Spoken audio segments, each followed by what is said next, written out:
That's right. It's time for some late night boxing talks. I do have a video ready. In all likelihood, I'm probably going to upload it in the morning.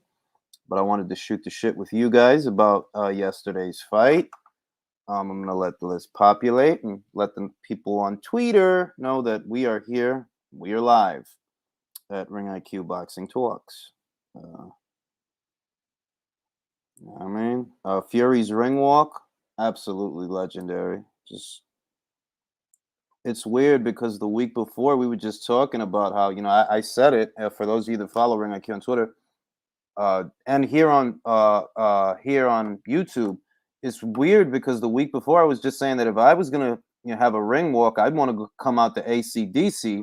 And I was watching a fight, and I was watching a fight with the sound off, so I didn't know he was coming out to ACDC.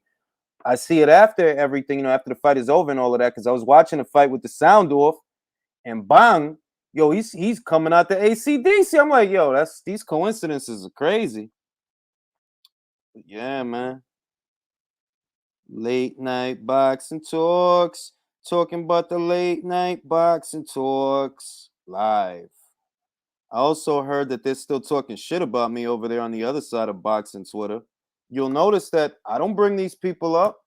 I don't talk shit about them. I'm live all the time. I make videos all the time, but you don't see me bad mouthing nobody.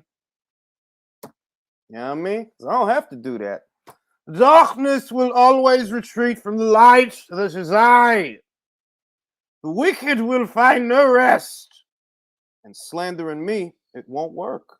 Because everybody knows better. They know I don't do no foul, fucked up shit. They know that. They've been watching for years. And they know I don't do foul, fucked up shit. It's not how I move. Everybody, where you from? Where you at? What are you doing? And what's your reaction to yesterday's fight? We're going to find out. Harlem in the building. Hey, yo, get out of here, man. Stop trying to jump on camera. Get out of here. Yeah. Get out of here. UK in the building. Rusty in the building. Anonymous in the building. Ow! I missed the Q&A videos of the past, Ring. I still do them occasionally, but it takes an extraordinarily stupid comment for me to highlight it. But I did one not that long ago when the Charlo, when Jamal tried to dine and dash. There was a dude that was really mad at me for laughing at the shit. And that was the last Q&A I did. That was a couple of weeks ago. That was a great pro wrestling match. I agree. It took me back to the days of Bobby Heenan, Jake the Snake, Paul Bearer. Great stuff, man. Come in the building. I want to see the baby. Nah, man. It's a reason. Look, after years of being online and Facebook boxing groups and Twitter boxing groups, I realized that there's a lot of people out there that they're really just vile, toxic people. I've seen people actually take pictures of people's wives and their children, even their fucking dog, just when they hate their ass to say something awful. I would not put myself in a position for someone to do that because I might lose my fucking mind trying to find them. Yeah, Isan, like remember Ahmed was running around asking people what my wife is, what ethnicity she is. I'm like, why would that be relevant information to anyone? Then I thought to myself, I know exactly someone who'd want that information. Someone who had some odd fixation with that particular bit of information, whose name I won't mention here because they're irrelevant. Arlette in the building, Karma in the building, Sophia in the building, Candace in the building. Aye! You know what I mean? Buried Rhythms in the building. Arlette Constable, Mr. Punch Wet Shaven. Deontay's excuse will be that the priest who was in his locker was paid off by Fury's camp and actually cursed Wilder. Oh, there are some cursed individuals out there, believe it or not. I don't place poxes on anyone. The universe itself curses people. Wicked people. Whose names I won't mention here. You can't say Fury is the best until he beats Usyk. That is actually a subject I plan on broaching probably tomorrow, more than likely tomorrow. I'm going to broach that subject too. I wanted to actually rest a little bit today because I was up extraordinarily late yesterday. So I spent a good chunk of today napping. Um, and we're going to get to all of that. It's going to be a busy week. There's actually a lot of news to cover. So, damn, Julius, your old man glasses. You're squinting too much. Hey, I like squinting. It makes me look mysterious, like boxing talk. You know what I mean? Bomb Squad, Gun Squad. They still had these over in Wilder's locker room, which was a glaring. It was so weird for all these accusations to have been made, and you still have JD's over there checking the raps. Isn't he the guy that they got past the last time, only so that you could send him back over there to once again inspect the raps? You know, bruh, man, it's wild, man. And I want to get people's reactions to the fight, so I'm gonna post the link in the chat. Uh, and let's get to it, man. Let's get to it. Appreciate that, Felipe. Appreciate that, bro. Super sticker. Aye. You know what I mean? What I do have to say, what I do want to address is that for those people on the other side of boxing Twitter who love using my name for shit, you are bringing a pox on yourself trying to slander me. You don't know it, but you are, and you should stop. Putting a pox on yourself, because you can't slander me. I'm an open book. Everybody knows that. FA lost, crazy. Oh yeah, that fight. Look, man. That FA fight. I'll let you go in a second, Isan. That FA Ajagba Frankie Sanchez fight, it was just like Mark said it is. Shout out to Mark. If you're not subscribed to Unrivaled Boxing Talk, you should subscribe. He said that it did have the potential to be a spoiler, and that's what it was. It was like it sapped all the energy out of the card. Everything was good up until that fight. And it's not, because FA lost. No. It was a boring fight. It was a very boring fight. And I think that Frankie Sanchez is very fortunate to not be disqualified, because what he did is the same fucking thing that got Martinez disqualified with Charlie Edwards. It's the same thing, but they didn't disqualify him. It is what it is. Isan, it's the day after the fight. What do you think? What's up? Day after the fight, what's your reaction? What are you left feeling now that you've had time to process it all? Feeling like some people are overrating the significance of last night's fight, the main event, and how good the fight actually was. It was a good fight, mostly because of the drama. But I think people are crazy saying it's an all-time great heavyweight fight. Don't know about that. And yeah, that Sanchez fight, man, I honestly was really falling asleep, but that should be illegal. Fight. That stuff should be illegal, man. Like there needs to be like some sort of engagement factor when scoring or something with these judges, because dude, he was not engaging. That shit, like, what is FA supposed to do? You know what I mean? I mean, some of it, he could have cut the ring off better, but dude, this guy was not engaging much. And yeah, that should have been a DQ, man. That left hook was lethal, and he was on a knee already. I agree. All right. Mark, your prediction was accurate. You said that fucking fight has the potential to be a spoiler. You've seen the fight. What's your reaction to it? Even though you called it, did you actually like what you saw from Sanchez? And where do you see him going after this? Well, if you remember when I called it, I didn't sound too enthusiastic about the fight. I kind of wanted to move on very quickly. It was pretty much everything that I imagined would happen. There's not really much to talk about considering the fight. It was god awful. Where do I see Sanchez going? I don't know. Maybe a Luis Ortiz fight. Who the fuck knows? You think they'd match Cuban against Cuban? I've never seen it. I've never seen it. God, no.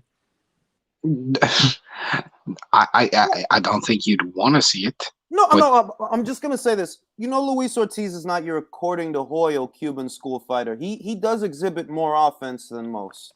He's like Ugas. Mm-hmm. I can see. Look, what else is out there for Ortiz? Fuck if I know. Ruiz fight. He's supposed to be coming back on whatchamacallit's undercard. I don't know. Maybe they make that, but maybe they don't. I see them trying to move Frank in some way, but do I see him getting a huge amount of engagement from the fans? No, because the fans saw him in there with a fighter who they would consider to be exciting, right? In FA, Yeah. and the fight was dull. So if you're in there with a guy who's considered to be exciting, they're not gonna engage with you. It's like what happened with Rigo and Casemiro. You're in there with one of the most exciting fighters in the sport, and the fight is a shit show. Oh God, that is such a good point. That look, Casemiro, for all his flaws, is otherwise an action fighter, and if you can't have a pleasing aesthetic with an action fighter, then we don't want to give you TV slots. I wanna ask all right, DG, you saw Frankie. What do you think? Okay, DG's not talking. AJ, you saw Frankie. What did you make of the fight, and what do you think? Like, did you like what you saw from that guy? Like, do you even, because you don't gotta agree with me, you know what I mean? But just when you were watching that Sanchez Jagba fight, was it entertaining? Could you hear me? Yeah, I can hear you. Okay, cool. In spy overall, the fight was very dull. It had a dull aesthetic. Yeah, I can understand how he could be boring, but it's just that I mean, because first of all, the Jagba is very. You could disagree with me. He's very Deontay Wilder-esque, and honestly, Frank just kind of spoiled and took away everything he had, and Jagba couldn't really do much. But yeah, he I felt that in spots he was pretty much outboxing and outclassing FA, and if he wanted to make it more engaging, he could have.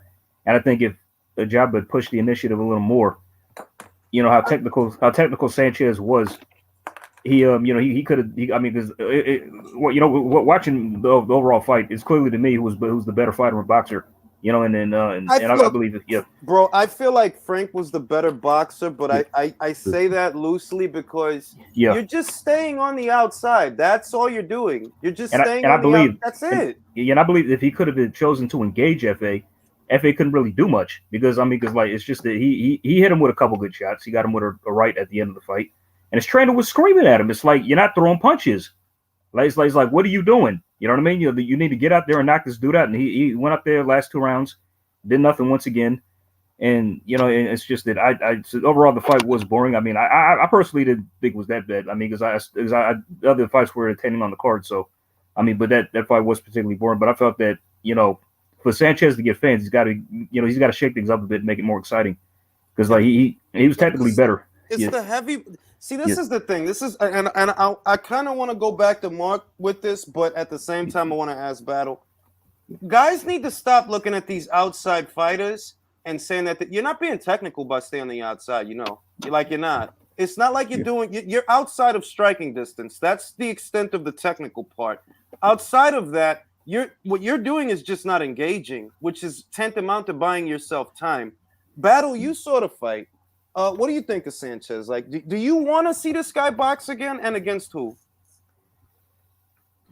Yeah, I want to see him box again. I did think he was boxing FA. I mean, it wasn't all that impressive, but it is still part of the game I just recognized. It's just one of those things where I have to say FA just didn't apply enough pressure, and he didn't know how to. I agree with you that it didn't look like he knew how to. It didn't look like he knew how to pin this guy down. Keep going, Battle. Keep going, Battle.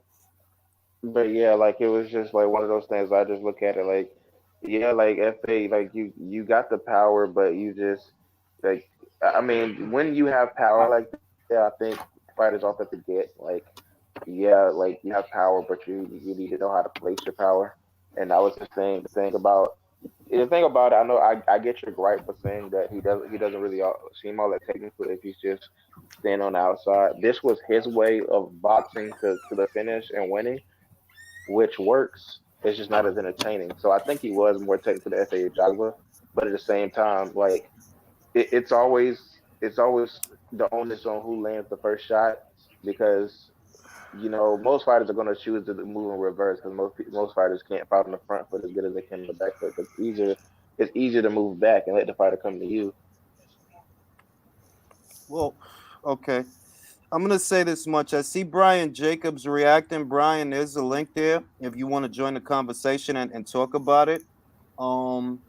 Because I feel like these guys, these outside stick and move guys, they get, it's like they're viewed as technicians, but I'm starting more and more to feel like, nah, you just don't want to engage, bro, because you're not a, you like, I, this label of, oh, well, he's technical. No, Sweet Pea was technical, Nicolino Loche was technical, Mm-hmm.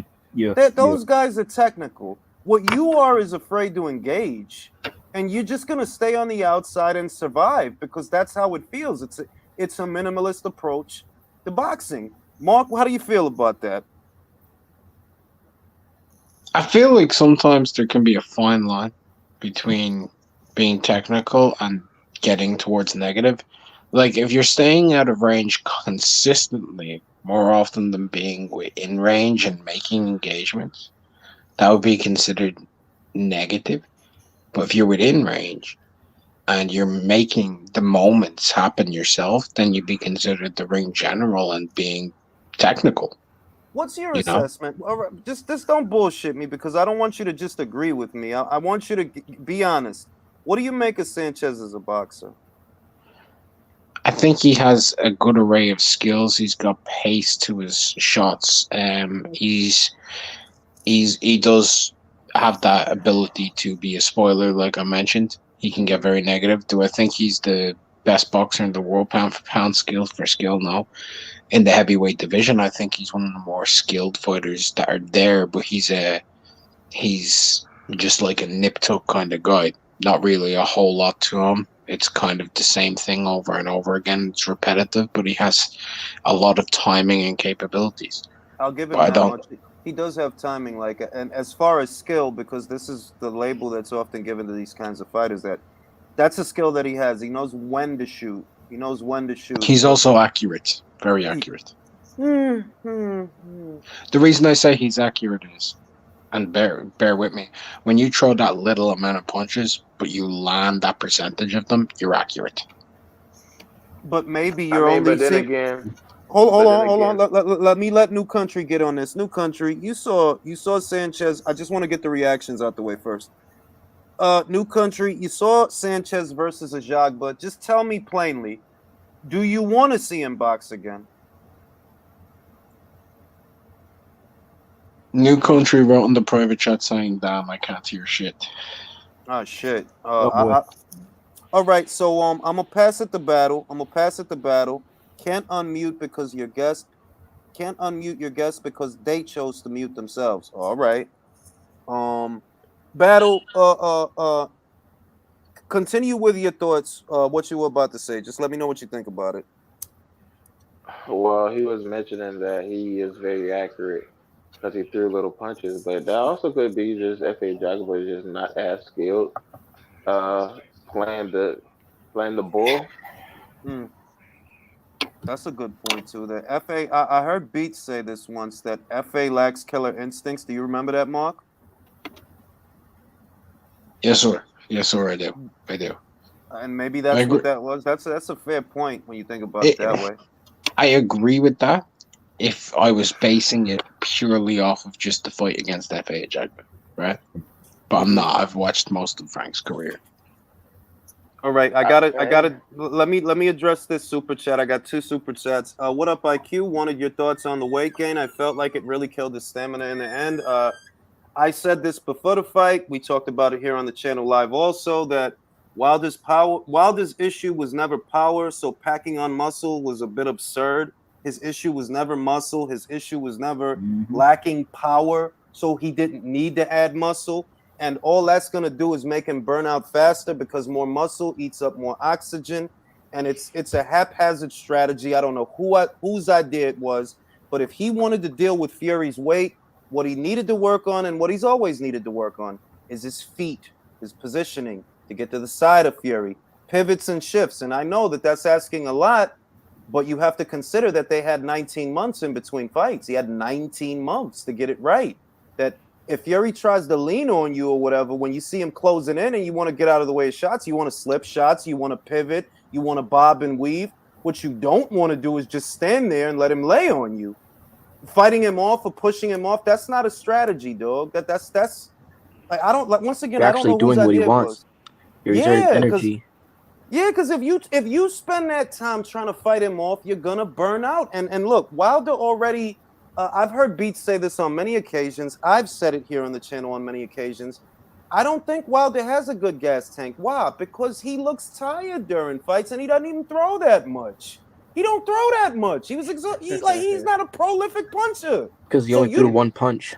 Yeah, you're looking for a single shot. The whole fight, you're looking for a single shot to end the fight. You're not a volume guy, and you don't engage that much. You paw with the jab and paw with the jab till you can line up the right hand. But most of the time, you're losing on the cards. Most of the time, it's the other guy hitting you more than you're hitting him. Because if you hit him, usually the fight ends. The only time I've seen why you're volume it up was Duhaupas. Duhaupas and Stavern. And I think he threw like a crap ton more at Duhaupas, but I think when it came to Duhaupas, it was more so the fact that he hurt him constantly, so Wilder was able to jump on the gas, that he thought he was going to finish him, but he found out he couldn't, which is why he threw so many more punches against Duhaupas. I'll say in a nutshell, in reference to the weight gain, it was a haphazard strategy. It was a poor idea, and it's a big part of the reason that by the third or the end of the third, the man looked exhausted. He looked exhausted. He was running on fumes. Drew, shout out to Drew. Berlanga equals this generation's James Kirkland. I agree. Oh boy. Before we even go, I disagree. No, listen. I disagree. We're gonna get to him. We're gonna get to him. I just want to keep talking about this Sanchez shit. Sophia asked, "What do I got against Sanchez, bro?" The heavyweight. Listen, the heavyweight division don't need a guy like that. I'm sorry. No, we don't need more guys like that in their minimalist approach to boxing. Who the fuck wants to see that? Like, guys could do the sweet science bullshit all day. I'm gonna just tell you, I don't want to see fights like that. You got to take the reason people not even the sweet science. No, like, dog, I'm not averse to good defense, but there has to be a balance. There has to be a balance. And all you're doing is just staying on the outside and picking the right moment to let a few go. That's not why people watch heavyweight boxing. It's okay for a couple of fucking welterweights, a couple of lightweights. Motherfuckers don't watch the big men for that shit. I'm sorry. Now, if you give me a 6'6", 250-pound version of James Toney, you're getting my money every single fucking night. Thank you. Yeah, that's every single night. I don't even know why you need to use James Toney in this scenario. Because James Toney was because I like James Toney. He knew how to engage. He knew how to engage. He wasn't way out there on the outside playing it safe. He was in the pocket showing those defensive highlights. Obviously, you guys don't know how I work. I was going to troll and say, look at Eric Molina behind his shoulder roll. You remember when he got knocked out by AJ? That shoulder roll, he was trying to pick off them shots. Listen, man. That's a James Toney right there, man. We got a prime James Toney. Every guy that rolls his goddamn shoulder ain't James Toney. That's for goddamn sure. And that's what I love about James Toney. That's what I love about Sweet Pea. That they were defensive fighters, but they didn't. Their brand of defense wasn't staying so far on the outside that you're not engaging now. You're just moving from one end of the ring to the other. You're not engaging. James Toney went through. It's crazy how those fighters went through complete shifts in their career because at one point they were kind of known for being extremely boring, but yet they literally topped the list of the most punches thrown in the fight. Like they threw up to 400 punches a fight like multiple times. I don't know if you ever seen James Toney fight. What was the guy? Barkley. I think Barkley. Yeah. Oh yeah, he pieced Barkley up in that fight, man. He whooped his ass. Man, that was bad. And then Pernell Whitaker threw like 400 against this one guy. I forget his name. But that's why I brought them up, because they're classified as technicians and defensive fighters, but their brand of defense is not staying so far out there on the dog. Frank Sanchez ain't nothing but a dick hair away from Sanat Gashi in the Chisora fight. This is only different. You threw more. Yes, Mark. I'm saying it. It felt like that's what I was watching. Like, you must have some big ass dick hairs then. Because that's complete. If I could add something right quick. I mean, in all fairness, styles make fights. Thank and you know, we saw Sanchez against the guy who was very tentative, very negative, and why. And James, and look, let's think about it. Like we just mentioned, James Toney and Iran Barkley. Barkley came forward in that fight, and also FA came forward though, Jay. No, he did, but it's just he wasn't really pushing. He wasn't really stepping on it a lot. He didn't throw much. He didn't really couldn't keep up with him because he's slow as molasses. Yeah, that's what I think. I think Sanchez had the faster feet and he had the faster hands, but because of that, that's what irritates me. That if Sanchez takes it to the guy, he's got advantages. He's got faster feet. He's more athletic, and there's more snap in his punches. So fucking take it to the guy, bro, because I don't want to just see you pacing back and forth. Like, are you in a boxing? Risk it. I mean, basically, what I'm just trying to say is, like, if let's just say Sanchez is fighting the guy who's going to come forward and just pressure him constantly and throw punches. Like, how would he do against a guy like that? Who's taller out of the two? FA.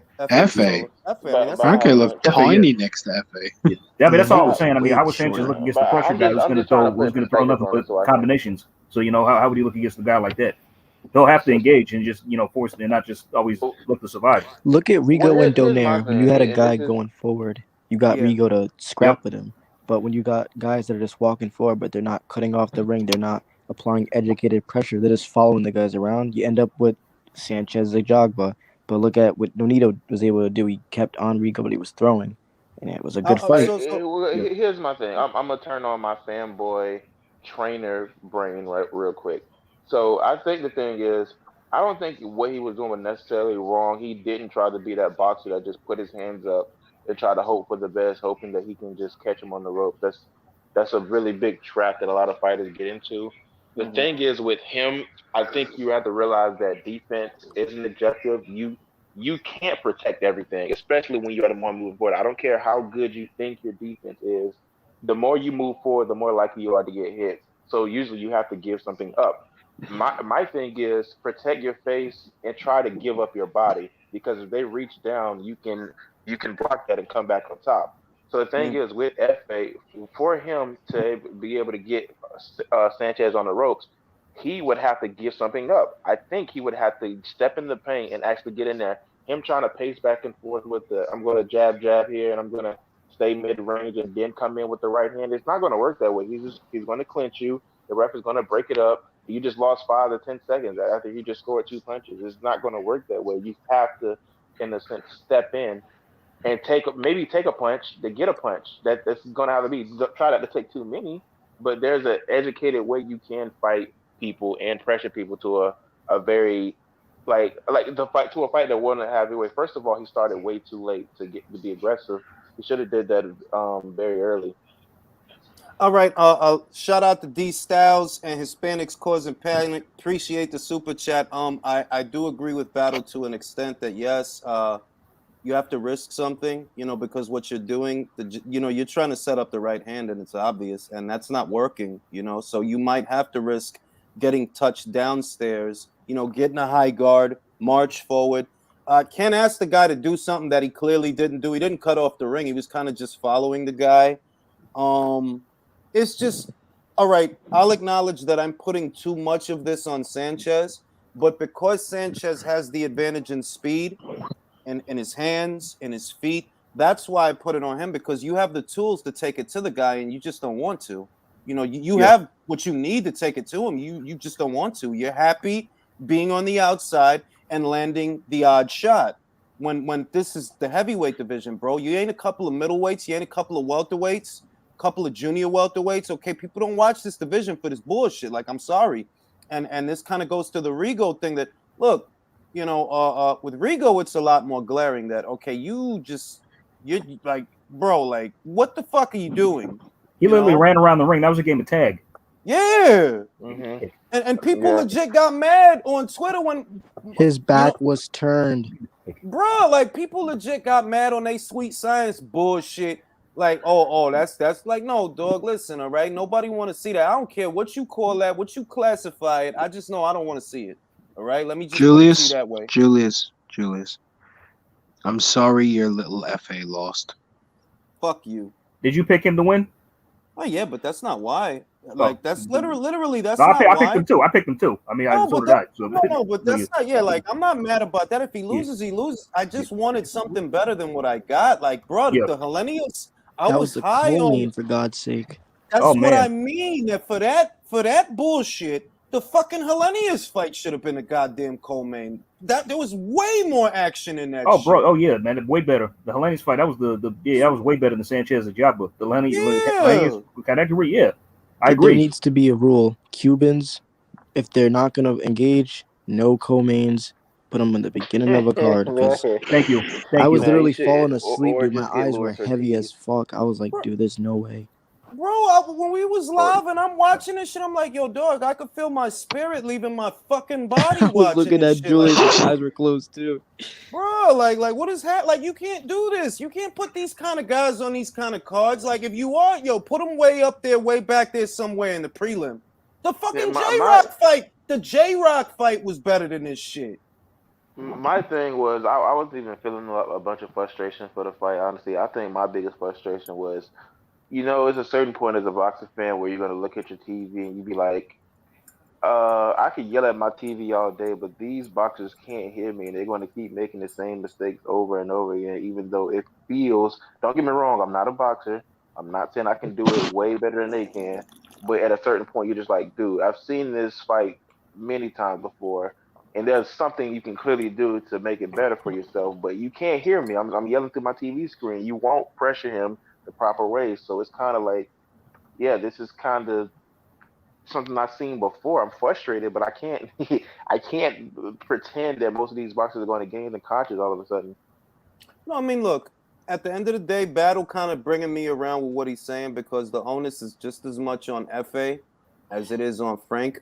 Though I maintain that because Frank has certain tools to change the aesthetic of the fight and really take it to the guy, he's taking a minimalist approach. Why? Because you're not risking any more than he is. Like, yeah, he's being tentative, but so are you in a way because you're happy on the outside landing the odd shot when you have faster hands and faster feet. You just won't engage. So I put it on him. Look, if it were, I'm going to ask you a question, Mark. If it were FA and Tony Yoka, would it have been a more exciting fight? Yes. If it were FA and Arslanbek Makhmudov, would it have been a more exciting fight? Yes. And this is what I mean. Now, if it's Frank, he'll do with those guys what he did with F. I'm going to stay on the outside and just stay out of trouble and land the odd shot. Hold on. But if it was Frank versus Yoka, it would have been a more exciting fight. Yeah, Yoka's got better feet than FA. If it was Frank versus Makhmudov, it would have been more exciting because Makhmudov. No. Because Makhmudov would have done something that FA never did. Which is? He would have swung for the fences. Okay. No, FA's punch output was way too low for that style too, though. That's true. He wasn't engaging enough either. Like he would move forward, but when you're fighting a guy who's purposely not engaging with you and just looking for shots, sometimes you need to make very big risks to make engagements. Exactly. We even seen it with Casemiro against Rigo. He would lunge in, literally swinging like a crazy fuck, just trying to get engagement, just trying. Gotta get the guy to open up. It's weird Gotta get him to open up. It's a weird thing because boxers almost always fall into the trap of thinking the only way I can close distance is by throwing punches. No, you don't. All you have to, if you can keep your hands up and step in, his body is literally right there. You didn't even have to throw the jab, and that's one of the biggest traps they can fall into. Sometimes there'll be a time where I'll see Tyson Fury when he was fighting Wilder, he would purposely cut off his exit from the ropes with his own arm. Oh, and he's already right there. He didn't even have to throw a punch. All he did was just cut off your exit. So because you fall into the trap of thinking that I have to throw a punch to get inside, well, now it's very easy for him to fall into a clinch. You have to start all over again. Let me read this super chat. Berlanga thinks he's a star like Tio. He wants more money too. Canelo has to see him. Why do NYC Latino fighters not like Virgil low maintenance Ortiz? Because that kid's got connections. I'm gonna say this. I don't know why he's so connected to so many people. I seen this guy with Lil Wayne, with Fat Joe. I seen him in the studio with Snoop Dogg. I don't know how. Yes, bro. Because he Really? goes to in the- rap shows. He goes to like a lot of rap concerts and Wow. gets on stage and shit. Remember yesterday I said he's more worried about being like a rapper type of thing instead of a boxer. Well, It's let's true. let's put it this way. He's real cool with Tracy Morgan. They FaceTime each other. I don't Are you know. serious? I'm Wow. dead ass, bro. Like the dude is connected. I don't know what he do. I know what he do, but I don't know what he do, right? But it's like, yo, look, the East Coast cats is on some real Hasadiddy shit. We see it with Tio, we see it with Edgar, right? It is, and to me, it's like, yo, dog, based on what I saw last night, bro, he got dropped by Coceres, dog, and He that's needs a not lot being of talked. work. That's Oh, not being talked I can't about believe Rosier enough. trains him. Because Rozier's a good trainer. Yes, I don't think is. it was that bad though. I don't think it was that bad though. Nah, bro. Did he really Don't- call out don't- Canelo let after me, the fight? Allow me to explain. Don't Allow me to. contradictory and thing, dog. He got dropped by Coceres, bro. Yeah, but Did he really call out Canelo after the fight? Insanity. Did he call out Canelo after the fight? Not Is it after true? that fight. Yeah, never, okay. I didn't see him call him out after the fight. I had the volume down, but I know he brought him up before that. He said Canelo has to come see me. Hey, Ring. Oh. Hey, Ring. I'm gonna jump out and jump back in because I need to reconnect this headset. Just let me back in. I bet. He said Canelo got to come see him. I'm like, see you for what, bro? See you get dropped by Coceres? Berlanga lost that fight, bro. Oh my God. These young cats are crazy. These young cats are crazy out here, man. This is wild. It's wild. Bro, let me address this super chat. Pull check boxing says, did you actually see J-Rock losing? Look, he obviously faded. He obviously faded in the latter half of the fight. I don't disagree with that. But I can't say I saw Hernandez win 5 rounds. I can't say that. Honestly. I can. You saw him win 5 I saw him win 7 rounds. You're wild. All right. On scoring criteria. Look, bro, I score on the scoring criteria. If you didn't see him win 5 rounds on what you expected the judges' scorecards to be, that's fair enough. All right, hold on. Julius, what do you think about Wilder not shaking hands? I got a video about that, so I'm not gonna broach that subject. I'm gonna upload it tomorrow. I'm not gonna broach that subject now. I don't know, man. He was getting on. I saw the first half of the fight. I stopped kind of paying attention. I'm not gonna lie. He got outworked, man. Do you think he should retire? I don't know. It was 18 months out, but to be perfectly honest, him, Horde, Rosario, those guys don't look like they have it on. Like Tony Harrison. What's up with these guys? They're all losing. We're seeing that divisional of 154 before you start to fade now. We are. Honestly. A real dude uprising says that was all adrenaline when Berlanga said that bullshit. He was high on surviving, bro. That dude is wilding, bro. Like I don't want to lay into him because I don't think it's fair to do that to prospects, and that's what he is. But I'm gonna just say that he's no blue chip prospect. I'm gonna start with Jay. You saw Berlanga. What was your reaction to that shit? Well, actually, I just saw the highlights. I didn't because I missed that fight because I went to the theater. Consider yourself lucky. Consider yourself lucky. I mean, was that bad? It was a shitty look. It was a shitty look. Hernandez. Coceres did the same thing Sanchez did, but at least Coceres he did. Okay. But at least he scored a knockdown. He scored a late knockdown. You know, I will say this. Sanchez scored a knockdown. Oh yeah, he did. You know, it's funny. I'm starting to see a pattern now because I remember, like, I remember being very skeptical about Berlanga before. How he's just taking guys out in the first round. But then now he's starting to step up a bit, and now I don't want to say he's been, he's started to be. I don't want to say he's exposed, but now he's. Yeah, you can say it now. You can. I can say it. Okay. Because now that he's stepping up in class, kind of we're starting to see all the flaws in his game. Yeah, Mark. All right. It's gonna go Mark, Isan. Battle is over there working on his vibrator. Whose mic is that? He's working on his vibrator. Mark. Yo, what the hell? Is that shit sponsored by Diesel Battle? What the fuck? Well, he put the vibrator on the mic. Fucking Mark. You saw Berlanga.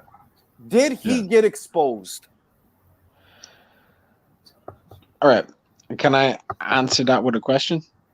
Go ahead. What's your thoughts on Berlanga as a puncher, getting schooled and outboxing, getting dropped by a dude who got flatlined by Billy Joe Saunders with one punch? Do you know? Listen. Do you know why I'm not weighing in? Because what I have to say, it's a bit of a hot take, and I don't say things for reactions. I'm just being honest. I don't like this guy's chances at all at world level. That's not a hot take. That's called common sense, right? Thank you for Let's saying it.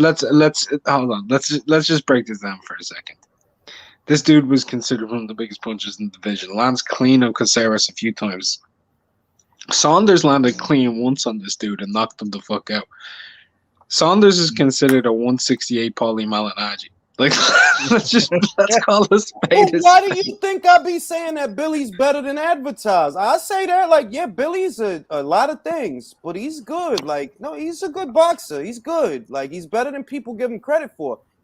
Look, wins like Coceres are not supposed to age well. That's all I'm saying. No, they're not. It's apparently aged well. Look, he lost the fight. He got outboxed. He wasn't able to cut the ring off. He doesn't really have a jab. His power's overrated. He doesn't really have much of a chin. So let's just call a spade a spade. Let's imagine him in there with somebody else, right? I want you guys to imagine this kid in the ring with David Benavidez real quick. Oh, there you go. Murder. Go to the fucking hospital. Well, everybody's like, Mark, why are you being unfair? I'm sorry. Is Benavidez a world champion right now? No. Is Benavidez at 168? Yes. Is he world level? Yes. There you go. That's the guy you need to be better than. To be up there talking about Canelo. No, because you need to be better than him to be talking about Canelo, bro. That's true. No, that is true. There's steps, and you don't get to skip them. I mean, I'm pretty sure most people I'm pretty sure most people would say that, yeah, him versus Canelo is just a crapshoot. It's kind of like the same thing with Jaime Munguia. Like, come on, bro. Like, nothing we see has shown that he's able to stand with Canelo. No. There is a difference. Battle weight. First, battle weight. I'm going to give it to you. Let me address the super chat. Early thoughts on Fury versus Usyk chess match. Early thoughts is Usyk has better feet than anybody in the division. Fury has more ways of fighting Usyk than anybody in the division. But what I like that Usyk brings to the table is he has better feet than anybody else. He knows where to be, he knows what to do, and I think that he could deal. I feel like Fury would try to do to him what he did to Wilder because that's the logical thing to do. Fury don't have gas tank issues like AJ and Wilder, so he can keep that up for a while. That dude is a freak of nature. Honestly, he doesn't get tired like that. So it's not with AJ, it's fear that if you up the tempo and try to be the aggressor, you're gonna burn out. But Fury doesn't have that problem, so he can be the aggressor. He can be the come forward guy without fear that he's gonna get stopped after he gets tired. The thing about Usyk is he's got the pivots, he's got the shifts, he's got the lead left hand. So angles, all that. Yeah, so it's not as easy to. And he's smaller. He's much smaller. It's a smaller target. So you're not just gonna lean on him because Wilder was breathing with his mouth open after 3 rounds, bro. 3, just 3. From I will say this. Yeah, I will say this. He's a stubborn son of a. Oh man, he just kept trying, man. I mean, like I take my hat off to the guy. I really do. Even though he gets on all of our nerves, he really went out on the shield, and it was do or die for him out there. Yeah, but whoever Berlanga reminds me of, though, honestly, he reminds me of a 168-pounder Joey Spencer, bro. Like Joey Spencer, Berlanga. Oh, okay. Yeah. What the hell? Yeah, Joey Spencer is like just a guy who I don't really see anything too impressive about him, other than the fact that he has a little bit of power, and he's known. Doesn't Spencer fight off the back foot? Yeah, but Berlanga, what are we really saying here for Berlanga fighting off the back foot? It's not really. It's not. Whatever. I mean, go ahead, whatever. No, go ahead. Make your. I don't see. I understand what you're saying. Like, there's no hope. You could say that about so many fighters who have no hope at world level, right? I just thought you would have used apt comparison stylistically. They don't fight the same. Can we talk about Cut me the off. all-time great Listen, Cheeseman? I know the connection. Wait. I know the connection that he's making. That they're generic guys. Because when he said that, that's what I thought. They're like, oh, this generic guy. Oh, you Guy. mean they're both G.I. Joes, pretty much? Is that what you're getting Yeah, at? like they're just no, because they're generic guys. Like oh, you're the generic puncher. He's the generic boxer. Because Joey Spencer does fight off the back foot more And than. you know they're going to get a bunch of clout because of their ethnicity. Not trying to put it Well, down. I'm not even. It's not. You know, it's not the ethnicity battle. It's the look. Like Joey has the tough Detroit, Michigan guy. He's like fucking Mark Wahlberg in Four Brothers. And Berlanga, he's your according to Hoyle. He's your according to Hoyle Puerto Rican East Coast fighter. You know, like you expect to bump into this guy on Fordham Road or Selwyn Avenue or something like that in the Bronx. They're generic guys. Like when you're creating a player for the first time in Fight Night and you get the first body, it's like, oh, you're the generic Puerto Rican fighter. He's the generic. He's a Detroit guy, right? Joey Spencer. He's from Detroit, Michigan. Didn't he try to back Glovegate? Yeah, he did. He said all the guys in Detroit do that, and I'm like, what? Yo, you going to slander the whole of Detroit to try to propagate this bullshit? Wow. Yeah, that's not a good start to your career. Ring. Quick question: Did you have a bet with Artman or something? What's that about? Yeah, a long time ago, me and Artman had a debate, right? And the debate was about Glovegate. Now, classic. It was classic. Yeah. The bet after that was whether or not Joshua versus Fury would happen. He won the bet. He was right. It wouldn't happen. In hindsight, what I see is that he was actually communicating with Malik Scott and the people on that side, and he was privy to information that was not yet available, which is why he was so eager. Yeah, which is why because listen. Yeah. To encapsulate everything, he pursued that because I guess he knew what was going on behind the scenes because he pursued all of that. He did all of that. And I gather it's because, you were privy to information that wasn't being reported on.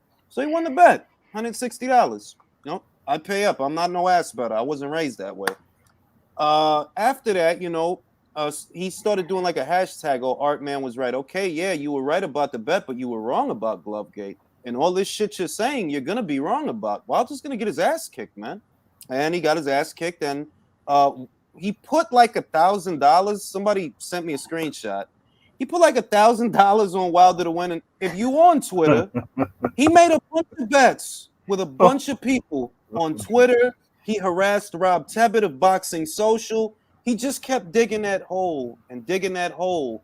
And it's funny. It's funny because I was on a live chat, lady chat. Some Wilder fanboy jumped on there, right? And I was going at it with this guy for half hour, and what put the nail in the coffin for me is that he tried to say he was backing Wilder's nonsense when he came out saying Luis Ortiz is nobody's fault, Luis Ortiz, and I said, well, are you not aware that he was offered $7 million to fight Joshua? You know what he said?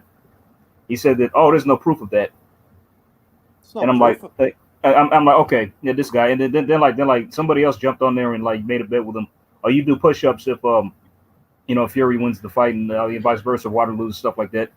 But no, to this guy, Wilder could not lose this fight. The very suggestion of me suggesting that Fury would win, he wouldn't have it. It's like so that's why, and it's like people like this, man. Like when you and Jack raced until race without all this. You go ahead. Sorry. Look. Wilder winning. Well, let's compartmentalize. Glovegate is one thing. That's one thing. Making a bet on a fight happening is another. Right? Yeah. Those are two separate things. If you win the bet, that doesn't validate Glovegate. That doesn't legitimize Glovegate. But naturally, like a bum and a coward, that's what he did. Like Glovegate is one thing. That's one thing. You have not proven, and of course you haven't proven it because you're not the one that can prove it. Wilder has to prove it, and he never did. Everything that he said last night was proven to be bullshit. Why? Because you checked the gloves the night before the fight, and Wilder's team said they were very happy with everything. And Tay Jones said, we got a trick for Fury. What was the trick? Breaking your hand? Because that's all that happened. You broke your hand. You broke your knuckles. Did you see the video where they was in there with the commission and they like, that's bullshit. That was the funniest video I've ever seen in my life. You got to see this. Look, I've seen all of that shit. The point that I'm making is the Glovegate shit was the crutch that all these guys were leaning on. And in one fell swoop last night, all of that was proven to be 110% bullshit. Mark Breland's not in the corner. You guys check the gloves. You know what I mean? You change your whole regimen. You got different stuff. You got Don House, all this different stuff. And you still got your fucking ass beat. Hell, you got beat worse in this fight than you did in the last one. With 3 knockdowns in this one. And you got cold stopped. You got stopped off a clean, short right hand. A Hollywood right hand. That was a Hollywood shot, by the way. Bro, it was a fucking Slow-mo. That was the best Slow-mo right that hand Jay. Fury ever threw. That was the best right hand Fury ever threw. AJ with a blue Wilder out, man. I don't care when he He's not talks. on this field, man. If you don't get on Wilder, ring IQ, the dude had his own Spartan shield. Listen, man, all I'm gonna say is His this. face?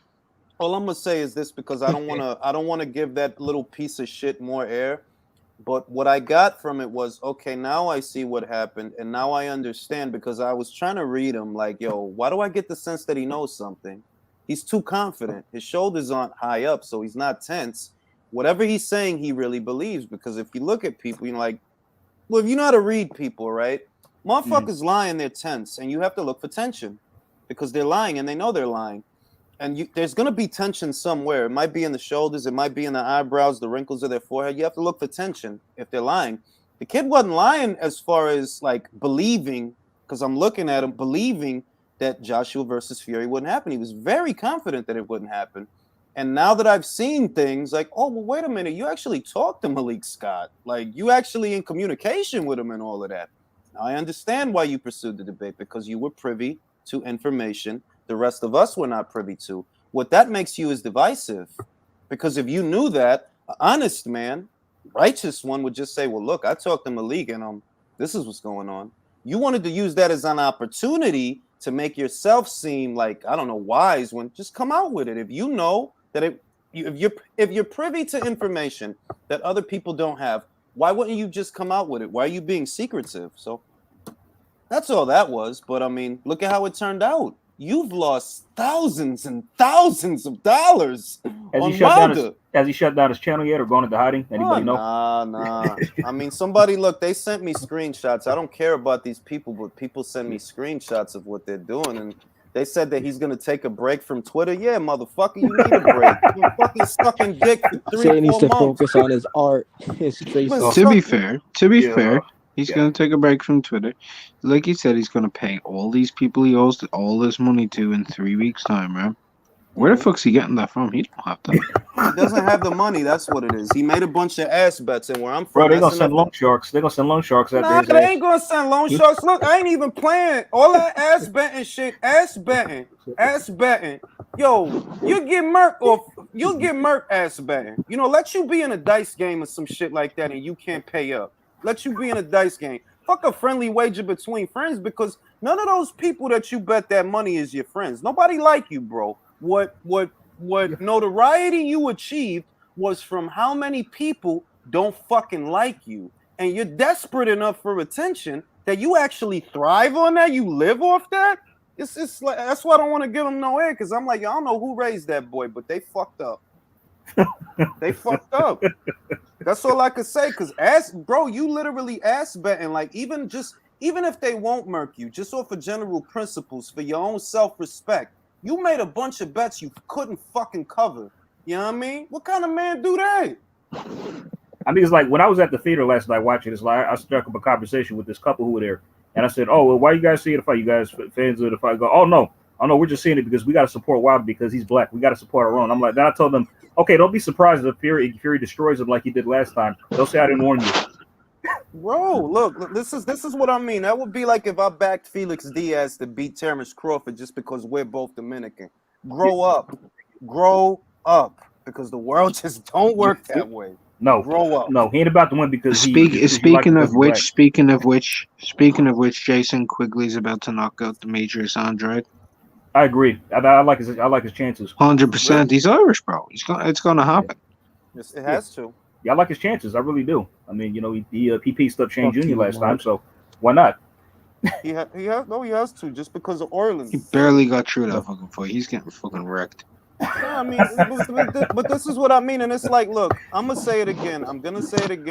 I'm not against people rooting against their countrymen or people who have like that's your prerogative to do that. It's just that if you do that, we're not talking boxing. You know, like we're not talking boxing. If all you going to tell me is, well, I'm rooting for the guy because I got something in common with him, that's not boxing.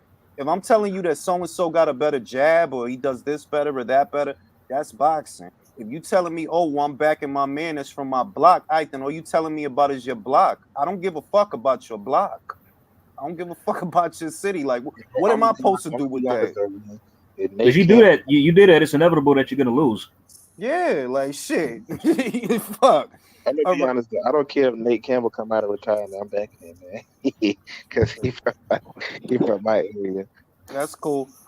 Drew says Berlanga versus Kosaris was not even on the level of Ortiz versus Kavaliauskas. Step up on the world level, bro. He not look, Drew. We've established this that dude. I hate to say it because I don't like to make judgments about a fighter that far out, but it just doesn't look like he's gonna hit world level. I don't know. Like they better fill him full of steroids or pads or something because he needs help. He needs serious help. He has no snap in his punches, no foot speed, no hand speed. Doesn't even look like he has a chin. Because that's Kosaris that Kosaris dropped you, bro. He dropped you, bro. You was in trouble. All right, another super chat. Last night's fight was what we all want deep down as fight fans. Blood and guts, the sweet science is just a term. It's all about dominating the other guy. In the heavyweight division more than any other division, yeah. Because historically, we go to that division for the wars that we don't always get from the little guys. That's Derek Chisora. If he's fighting, he's gonna be in a fucking war. He's gonna do his best to make it a war. We don't watch them big guys for that fancy shit. Like we really don't. Like I don't know what to say. I ain't tuning into heavyweight boxing to see a dude throw like 1,000 punches, fight on the inside, pivot up with the guard, and like catch you with overhands and the left hook at the same time. That's not what I'm watching it for. I'm there to watch two big fackies who punch each other in the head and see which one of their heads caves in first. Bro, Berlanga sucks, bro. Alexis wants to argue on his behalf, but he fucking sucks, bro. Do it. Top rank. This is why I like Top Rank, because Top Rank will expose the guys that suck, even if they're their own fighters. We're not gonna water things down for you, bro. We need to know what you are, and they showed us what he is. Do you think that's one of the big reasons why Usyk? Bro, you sound like you in a different multiverse right now. You can't hear me? Get out of the submarine battle. You can't hear me? It sounds like you talking into a Dixie cup, bro.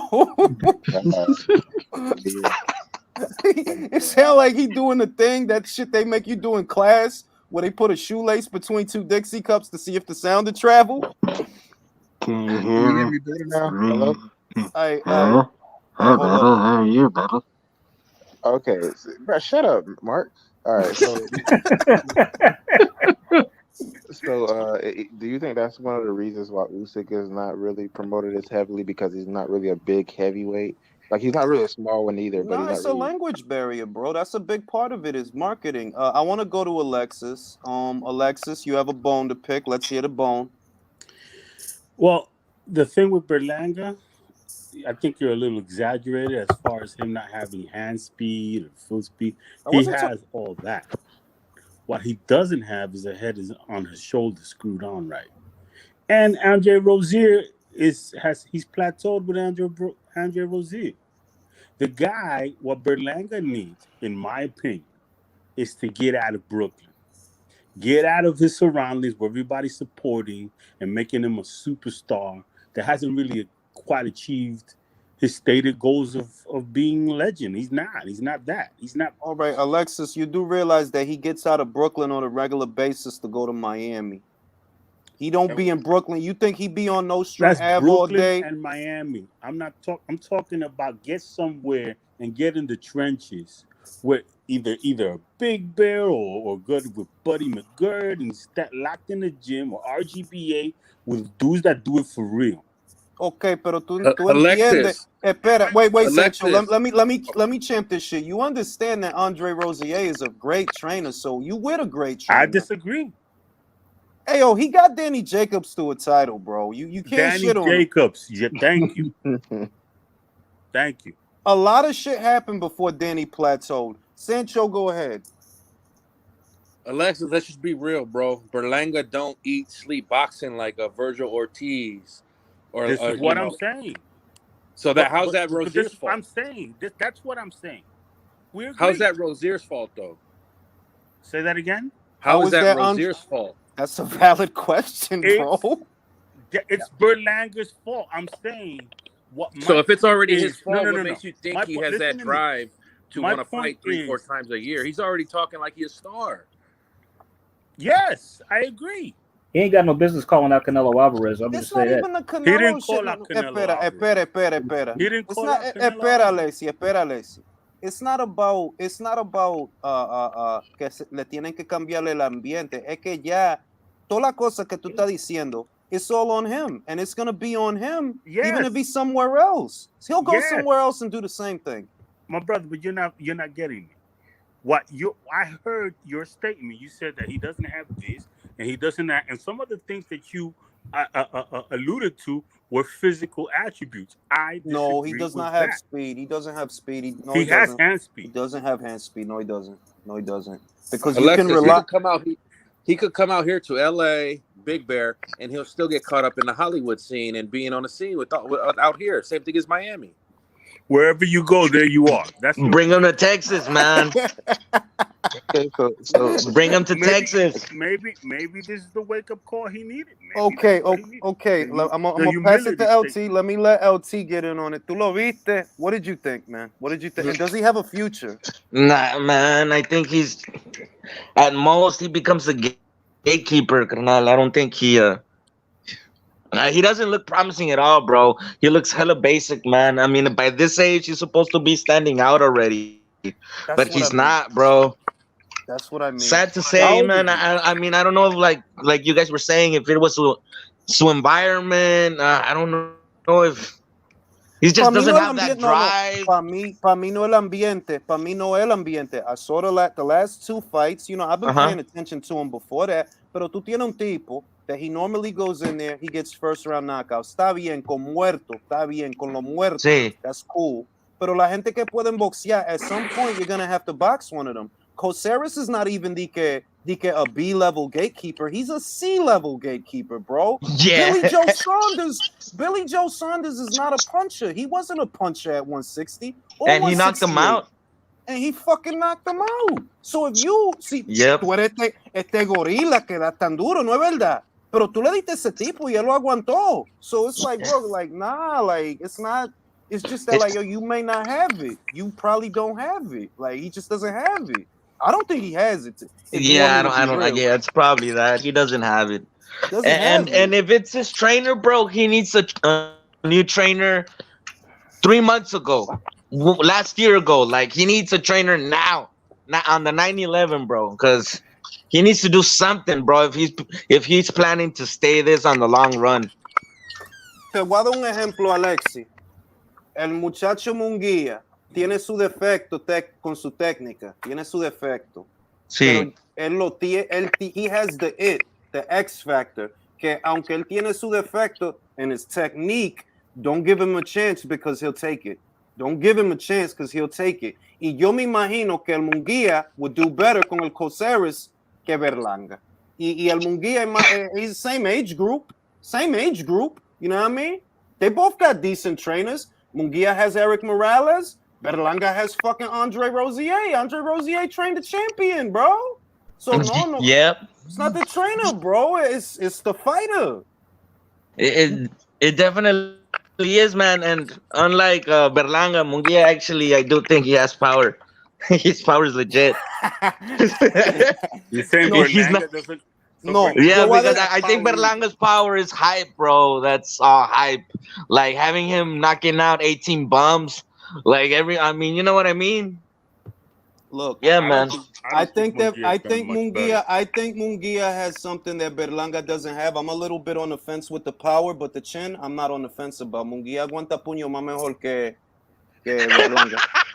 No, sí, eso es la verdad. Munguia tiene buena fajada, sí, cierto. Munguia tiene muy buena fajada. En el 154, that's what I'm saying. En el 154 aguantó puño. En el 160 aguantó puño. Con un tipo like Turiano Johnson. If you seen the Turiano Johnson fight, if you haven't seen it, go to the zone. It's right there. Just look it up. Yo, that was a war. But if you want a war, he got a war for you. He has a war for you. Si Berlanga tuviera en esa misma situación with Turiano Johnson, Coceres, right? Johnson, Coceres. That's how I see the shit. That's how I see the shit. Because Johnson been in there with a lot of guys, all right? And if he would have fought the fight with Berlanga, that fucking that he fought with Munguia, yo, I think Berlanga probably would have got knocked out. He might have got knocked out. I'm sorry, bro. No, I agree with that. You got knocked out. Yeah. Guys. Dude, who thinks Gabe Rosado? I think Gabe Rosado beats Berlanga. Yeah, bro. Gabe Rosado in a good day will retire. After what I just saw, after what we saw him do to Beck, oh yeah, he knocks Berlanga out. All right, now let me read the super chat. I got one from Real Dude Uprising. Berlanga has first punch speed. Everything is too basic at this point for him. I was waiting for him to do simple shit like double or triple up on the jab while he's stepping into the shit. So at least Coceres to cover up, and then maybe you could put a body shot in there. No, it's like he's over and over, like, bro, like, what the fuck, bro? Like, and this is once again. That's the kind of stuff you learn from a Buddy McGirt, not a Rosier. You don't shit on Rosier because Berlanga stunk out the place, bro. Let's not do that. Because it's not on him. What is with these fighters? Andre's a good trainer. Andre's a good trainer, bro. Andre is a good. Yes, he's a good trainer. Yes, who would be a good for him? I would send my honest opinion, and even then, I still wouldn't. I don't give him a very good chance as a physical specimen. Pero para mí, manda Berlanga to Freddie Roach. You want him to be an offense guy? He'll make him an offense guy. He still doesn't have. Freddie Roach will get him killed. Well, no, he'll expose what he is. Yeah, he'll get him killed. No, he'll expose what he is. You're not going to turn him into a boxer, Alexis. You're not going to turn him into a boxer just because he's a good-looking Puerto Rican kid that might have some fans. He is what he is. But you can teach him some little tricks to keep himself safe and angles and little things like that. Bro, no. That's not Freddie Roach. Tú estás buscando algo que no está ahí. Tú estás buscando algo. You're the one who suggested Freddie Roach. That's Freddie Roach. No, what they want him to be, right? Andre can make you a good boxer. Freddie can make you a good offensive fighter. What have they been selling Berlanga as? A good offensive fighter. Okay, well, if you want him to be the best offensive fighter he can be, to sharpen what he does have, which seems to be power, right? You got to send him to a guy who's going to sharpen that. Freddie will sharpen that. But the other things that he doesn't... Hey, Abel, I don't... Does Berlanga have amateur... Can y'all hear me? Abel will get him killed, too. Well, if we have to, but see, this is what I mean, Alexis. We're mad at Andre, but Abel will get him killed. But Freddie will get him killed. But like, bro, Buddy McGirt is good. No, wait. Buddy is good at taking a fighter that has things and making those things better. That's what he's good at. He did it with Kovalev. He's doing it with Callum Smith right now. Yes, that's what I'm talking about. But Berlanga, what? Okay, he has power, and what else? He has hand speed. Come on, bro. He does. So man. like, he does. Maybe he has a little bit hand speed, but don't be saying like he has like wow, his incredible hand speed is like no. He's not. My brother. He looks slow to me. Bro, look, I would say before Ryan Garcia has hand speed. I don't think he has that kind of hand speed. No way. Espera. Vamos a ponerlo así. Let's stick that. Espera, wait, Alexis. Let's go. Let's stay on 68 because we can't compare him to a little guy. We can't compare him to a Ryan. Ryan is always going to be faster because he's a fucking lightweight. But en el 68, okay. Is he faster than John Ryder? Yes. No. He's not faster than John Ryder. That's a good point. Good name. How would he do against John Ryder? This is what I mean.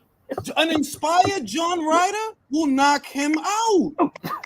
Yes, if John Ryder fought the fight against Callum Smith against Berlanga, he would stop him.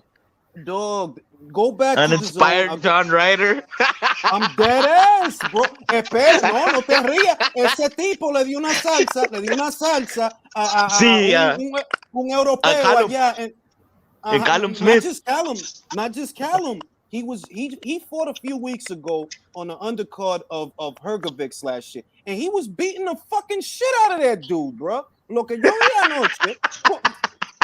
vi anoche con el Berlanga es que mira, si tú tienes un tipo ahí que puede aguantar puño and he could punch a little bit, yo, he'll fuck around, knock this kid out. ¿Por qué? Porque Coceres is not a puncher, pero lo tumbó con un contragolpe. He dropped him, bro, and Coceres is not a puncher. So not just that, and he looked hurt after he got knocked down. This may be a stretch, but I think Jesse Hardy beats him. He just a prospect. Are we being too hard on him? Jesse Hardy beat him. All right. Midwest, get in on the conversation. First, let me read the super chat. Berlanga gets the push Fundora be getting. Berlanga is Lemieux. Berlanga is Lemieux, he said. Lemieux with a lineup. Oh, that's good. That's a good one. Oh, shit, he said he Lemieux with a taper. Lemieux would kill Berlanga. Oh my God! Not now. Like maybe a few years ago. A few years ago, he would have. He would have. He probably still would right now. All right, Midwest. All right, now you think we're being a little bit too hard on Berlanga, or just elaborate why? He's still a prospect. I think we was being a little too harsh on him. His last 2 fights was kind of but he's still coming up and stuff like that. But I mean, like, look, and everybody loves to criticize Zerto. Look what he was doing in the early parts of his career. He was still sleeping dudes. He wasn't getting in the fights like that. That's a fair point. Zerto's, pero también con Surto battle. He fought Porky Medina when Porky was unbeaten, and that was years ago, right? He fought. There's about 4 names. I forget them because his resume really is shit for a guy with 40 fights. If I wanted to. No, pero espera. Let me mute Alexis because he arguing with the missus right now. Zerto got 40 fights, right? Or 40 something. There's 4 names in there though that he fought that it was like, you know what? At that time, that was actually okay. Berlanga, how many fights does he have? 20 fights or something like that? He's 18-0 now, I think, ain't he? Yeah, bro, that's what I mean. You 18-0. You supposed to be looking like. You supposed to be looking dope right now, bro. If you got, well, that's what happens when you knock it. That's what happens when you knock guys out in the first round for your first 16 fights. That's true. He never rounded out. We never rounded out, man. Now we're seeing his flaws. Bro, we were saying. I remember we were all asking, but where is he at? Like he's knocking out bumps, but where is he at? Now we know where is he at. No, ya sabemos porque and now we know. Yo no tengo confianza con ese tipo contra un John Ryder. Like dead ass, like bro, if you put him in there with John Ryder, John has been in there with people. He's been in there with Billy Joe Saunders. He's been in there with Callum Smith, all right? He's been in there with people. Y ese tipo es agresivo y da duro. Él tiene su defecto, like every boxer. He has his flaws, but he can fight. So what I'm seeing is, yo, you not ready for John Ryder. Para nada, no, ese vato se lo comen. I may be pushing it. I may be pushing it here when I say this. I don't think he's ready for Jose Huscateki either. Yo, no. You might be you might be right. How about Rocky? This should actually be his next fight. Right? That shit's true. Whoa, what's the guy's name? Rocky something. Right. Rocky Fielding. What do you guys think? Rocky Fielding. Oh boy. No, de verdad. Mira, el Rocky Fielding, he's a real tall guy, but he don't fight tall. He like to get close to you and hook off. I don't think his punch resistance is up there. I don't think his punch resistance is up there, but neither is Berlanga's. So you got dropped by a guy who got dropped. He got dropped by a guy who's not a big puncher. He got dropped by a guy who got dropped by another guy who's not a big puncher. Bro, I'm just saying that if Coceres could do that to you on the back foot or moving laterally, that he could drop you. What happens if a guy comes forward on you and is aggressive and he puts his weight into the punch? Because you got dropped by a guy that was moving to the side. He slipped to the side, counter punch. But he was on his back foot. So if a dude is on his front foot and he shift his weight to his front foot and step into the punch, yo, you out, bro. You out. That's Rocky Fielding. That's John Ryder. All right, that's what that tell me. You know what his next fight should be? You know what his next fight should be? David Morrell. You trying to get him killed?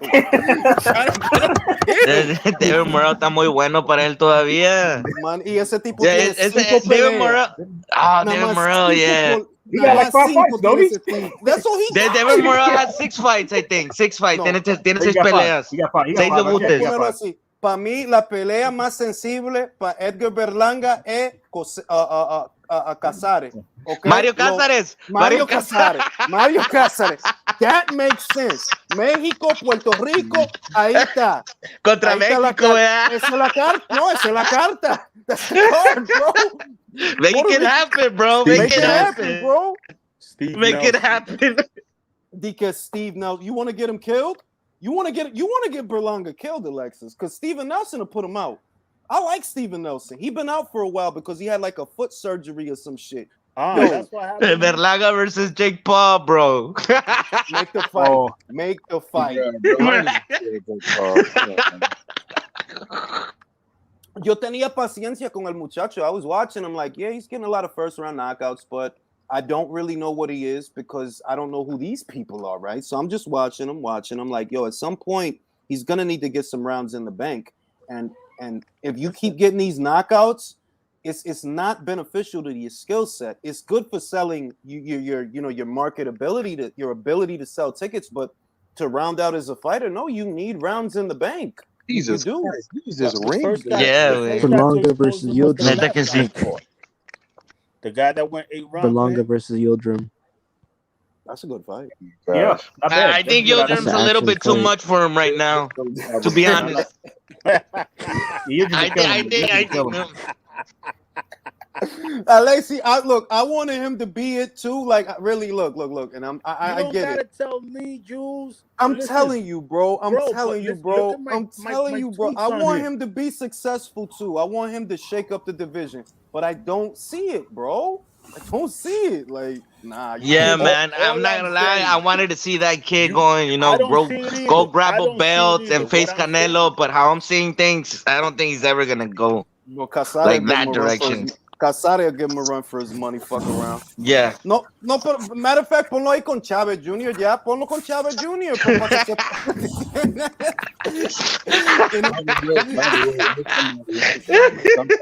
Or Chávez Jr. That'd be good.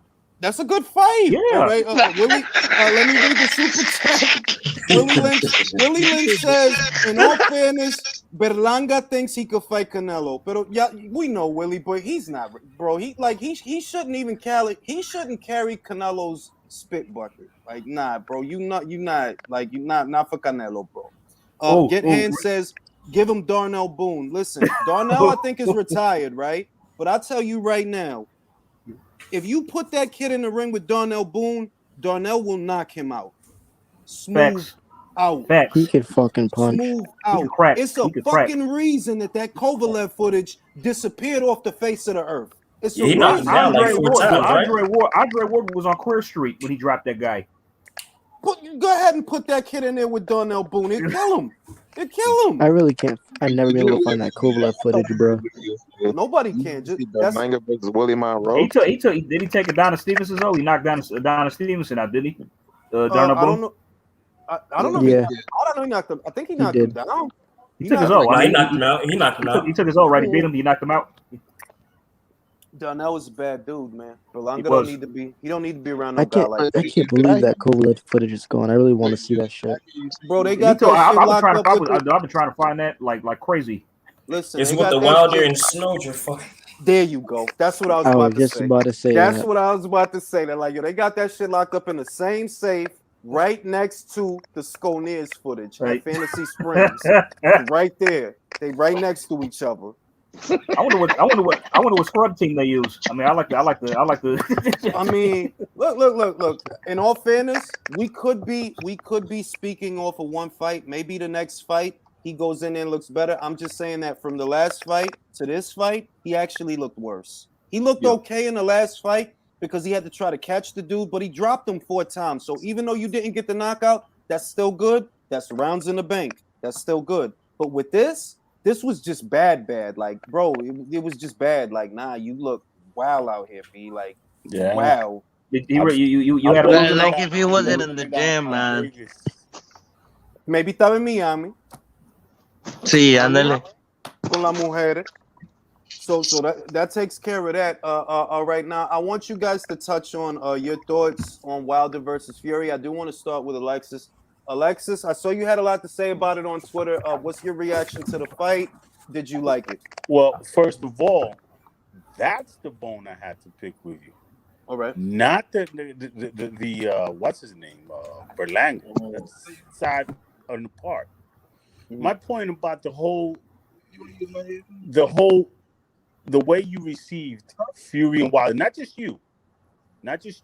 I'm talking about pundits, and I'm really get tired about this mentality that surrounds boxing when we kill the damn sport. It's like, oh, we don't need to see that fight again. Oh, we don't need to see that fight again. Oh, this is the first of all. I don't want to see that fight again. Wait a minute. First of all, you have to really just accept that the reason that you need a trilogy is because you wanted the rematch. So you got the rematch. Now you got to pay the piper, right? So now the piper comes down and you got to pay the trilogy. Why you keep killing the goddamn fight without it even getting on the screen or getting? Okay, hold on. All right, Alexis, understand. Because and you're not looking. No, espera. But let me address it though. Let me address it because it's a lot of background noise or something. All right, let me address it real quick. All right, first, let me mute the mic. First, this is what I'm gonna say. Understand that if Joshua versus Fury would have happened, that would have been history for boxing, which is your concern. That would have been history. We would have had our next undisputed heavyweight champion, and we haven't had one in about 30 years, something like that. It's been a very long time since we had one, right? That would have been history for boxing, not just British boxing, history for boxing. That fight would have brought more money to boxing than last night's fight, and that is reality. Last night's fight was not $100 million fight. Neither Wilder or Fury made $100 million off that fight. That much I can guarantee you. So if your concern is how much boxing would have benefited, right, from the fight not happening, well, boxing would have been better off with Joshua versus Fury than Joshua versus Wilder. And that's the truth, right? That's the truth. The trilogy, it was fun. I'm not going to say it wasn't fun. I'm not even going to say I didn't enjoy it, all right? That's the silver lining. There's always good with the bad. The good with the bad is it's over. It's over. The Wilder bullshit, it's over. But was the trilogy needed? No, it wasn't. Because the second fight was supposed to be the tiebreaker. That's what was supposed to end it.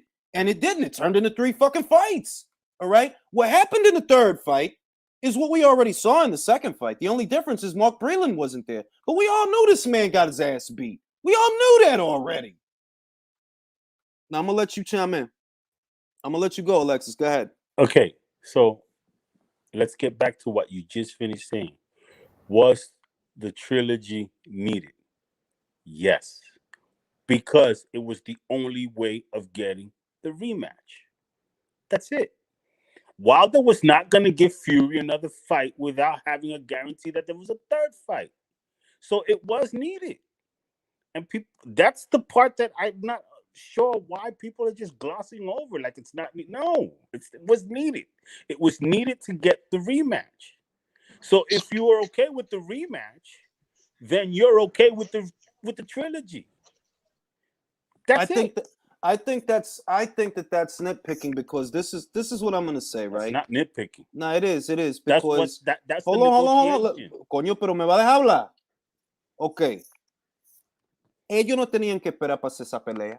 Ellos no tenían que esperar, pero ellos estaban esperando. They was waiting for the crowds to come back. Ellos estaban esperando for the people to come back to do that fight because there were fights happening during the pandemic last year. There were, and you could have done that fight as a pay-per-view last year if you really wanted to do it. No, you waited. You were waiting, and you sacrificed a very important fight so that we could do this again. Now, I enjoyed last night's fight, don't get me wrong, but if you ask me outright, what would I rather have seen? It is Joshua versus Fury.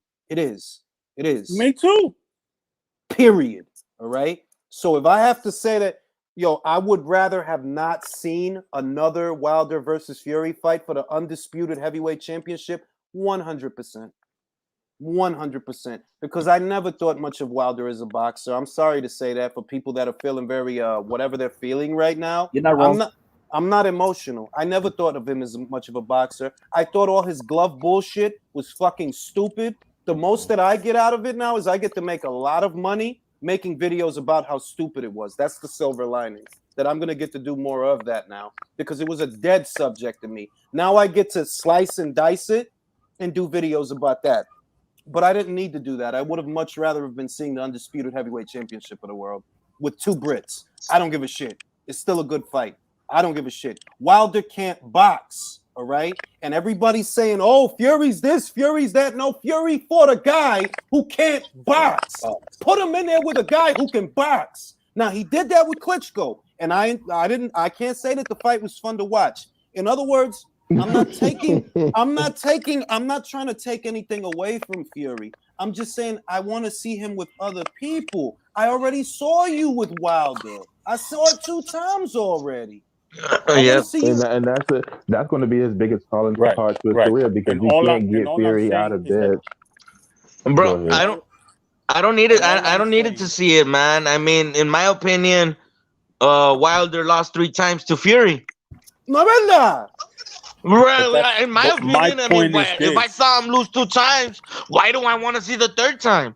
¿Para qué lo quiero volver a ver? You guys want to know? Wait. You guys want to know? You guys want to know what's funny? This whole thing started in hindsight. This whole thing started as a result of a cherry pick going wrong.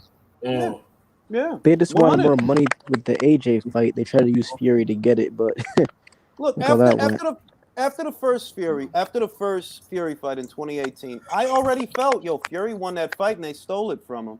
They roll around with a second fight. I'm like, okay, well, this will be the tiebreaker because the first one was a tie, right? All right, that turned into 3 fights. And even then I was like, look, whatever, they'll do the 3rd fight, get it out the way. That shit went on for 19 months, Alexis. 19 months. And that's why everybody didn't want the 3rd fight. We was cool with the 3rd fight immediately after the 2nd fight, but when they made us wait a year for it, no, fuck that 3rd fight. Give us Yo, Beat said he wants a 4th fight, bro. They made us wait a year for it. Beat said what? What did Beat say? Beat said he wants a 4th fight. To be done, they would have. Is he serious? For real? Hold on. Now, this is what I'm gonna say, Alexis. This is what I'm gonna say. This is where I draw my my attitude towards it. Right? I said this in 2018, early 2018. You need to make fights and strike while the iron is hot because heavyweight boxing is unpredictable. The video is still up. I said Joshua might lose because he keeps fighting good fighters. He might lose. Wilder might fuck around and lose. We need to do this fight sooner than later. Look at what's going on. Joshua's on his 2nd loss. Wilder's on his 2nd loss, all right? Mm-hmm. Like, esa pelea está muerta. That's what I'm telling you. It's dead, all right? So if you telling me, look, we got a window of opportunity to get an undisputed fight in 2021, make the fucking fight. Because if you don't, it's going to be fragmented. It's going to stay fragmented, all right? I don't know if Fury is going to fight Usyk or John. I don't know, all right?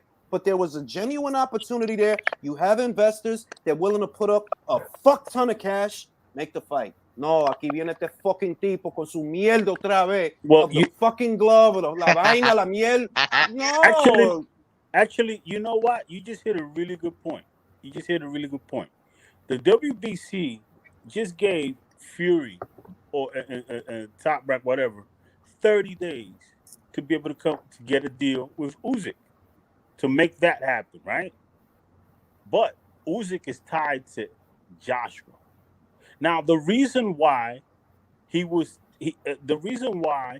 classic last 2 weeks ago between Usyk and Joshua took place was because Usyk agreed to a rematch, which he didn't have to. Alexis, you're missing. No, listen to me. No, wait. Let me say this, and then I'm gonna pass it to you. I understand the point you're making.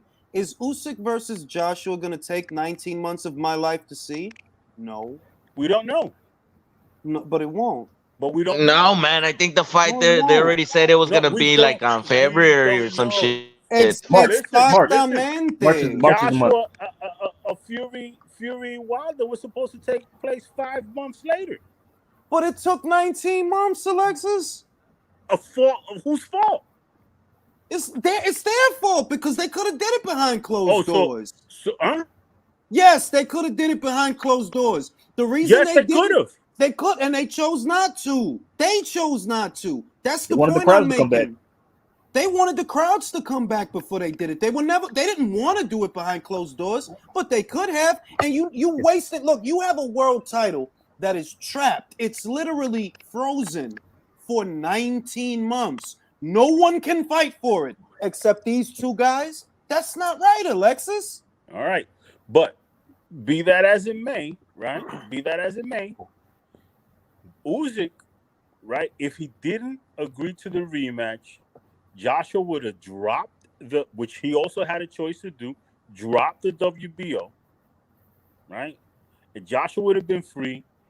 Fury and Wilder would have taken place, and then now Joshua and Fury could have had the fight made or negotiate for that fight, minus the WBO belt that would have been with Usyk. And it still wouldn't have been undisputed, which is besides the point. Like this is look. Let me put it to you. So we have to do things. No, espera. Déjame ponértelo así. Si esa pelea takes 19 months, which I know that it won't, but if it takes 19 months to see Joshua versus Usyk, I'll come back here. Te compro un café con leche. I'll send you the money on Cash App. Te compro un café con leche y un pancito, and I'll tell you were right. But if it happens when they, all right, but if it happens when they say it's gonna happen, no, you're wrong, Alexis. Because at the end of the day, Matchroom does things in a timely fashion. They do. It doesn't take long. And I think they already set the date. I can't remember. March. I think it's like at the beginning, the first quarter of next year. Videos, March, and pundits making these videos of asking, "Oh, who's what's his name gonna fight next?" Dillian White. También. Esta es la otra cosa, Alexis. Like you're overlooking certain things that are very important. That I think are very important. Fury did great, right? He fought a great fight and he entertained a lot of people. I'm not gonna take nothing away from what he did, but you also have to understand that if we're gonna talk about the great eras of boxing, Muhammad Ali did not limit himself to just fighting two good guys, you know? Mike Tyson didn't even do that. He lost some fights, he won some fights, but he didn't limit himself. He wasn't cut off. Wilder cut himself off from everyone, Dillian White included, who's been waiting for him forever. I said this a long time ago. Deontay Wilder will never fight Dillian White. Never. All right? And we're there right now. Never going to fight him. All right? Now, Fury, you have a mandatory. Do for me what Joshua has been doing and fight your fucking mandatory. If he's a dummy and a crash test dummy and a tomato can, go in there and show me. Because all you've been doing is fighting fucking Wilder. All right? That's all you've been doing. I want you to do Schwartzes of the world. And the Tom Schwarzes of the world, all right? I'm not knocking Fury, but I'm not asking him to do a lot either. I'm just asking you to do what AJ did years ago. He beat this guy years ago. You should be able to do better. Why? You're the number one heavyweight in the world, aren't you? Show me, all right? Because all you've been doing is being trapped with Wilder. And I'm not knocking him, you know, I'm not knocking him, but it's like you are a champion. This is your responsibility. The same way Joshua had to fight Usyk and not give up his belt, that was his responsibility. That's all we saying about you, bro. I ain't saying nothing bad, but don't hit me with the shit that, I'm the fucking greatest. I'm the greatest. No, you're the guy who beat Wilder. We'll see if you're the greatest. We'll find out. People already call me the heavyweight of this era, and I'm like, no, too soon. White? Well, I mean, I made the point that I made for a reason. Muhammad Ali didn't say, oh, yeah, I just fought Sonny Liston. No, he fought Sonny Liston, Joe Frazier, George Foreman, fucking George Chuvalo, motherfucking even Larry Holmes when he was a fucking old man. When Ali shouldn't have been fighting, he still was fighting guys like Holmes and Burbick, younger guys, Ken Norton 2-3 times. Bruh, you beat Vlad, even fought took a break Shavers. you beat Vlad, took a break from boxing, and then came back and fought Wilder and who else? You're not fighting your contemporaries. You happy with the American propaganda. That's what I see. You happy with you're saying, yes, I'm jumping to that conclusion. That porque he beat Wilder, and who did Wilder beat? Who did he beat? Please tell me. Ortiz? Who's Dillian White fighting next? Dillian White is fighting the guy that gave Fury a harder fight than Wilder. That's who he's fighting. Okay, good. So if that guy beats Dillian White, then does Fury's resume look better to you? If he beats him, yeah. Is he Okay. gonna beat him though? All right, Are we so I'm there gonna hold yet? you to that. Hold me to it. You know I'm a man of my word. I'm All a right. man of my word. Well, there you If go. Otto Verleen goes in there and stops White or just beats him on points, that enhances Fury's resume. It Good. does. Because Yep. that's the way it works. Good. That's That how way- it works. that way Can you you'll believe look we back almost and got say, No. Espera. Ahora, el tipo de Finlandia que estaba peleando anoche, Robert Hellenius, right? You know how he just beat the shit out of one of the PBC's prize stallions? That was a gatekeeper. Hellenius is a gatekeeper. He's a who gatekeeper. fought even bigger No. Wait a minute. Don't do that. I'm not doing that to you. Dillian White fought him and beat him years ago. So when Robert beat Adam, that enhanced Dillian's resume. Why? Because hey, I only needed one fight to beat this guy. Adam, you might fuck around need two. Now we know. All right, you might need three and a shotgun because you can't do nothing with this guy. You can't do nothing with him. Yeah, but Adam Karnowski is a fucking name. That's it. I'm just saying, bro. That's You it. don't pretend they wasn't invested in him. Don't pretend. They were invested in him.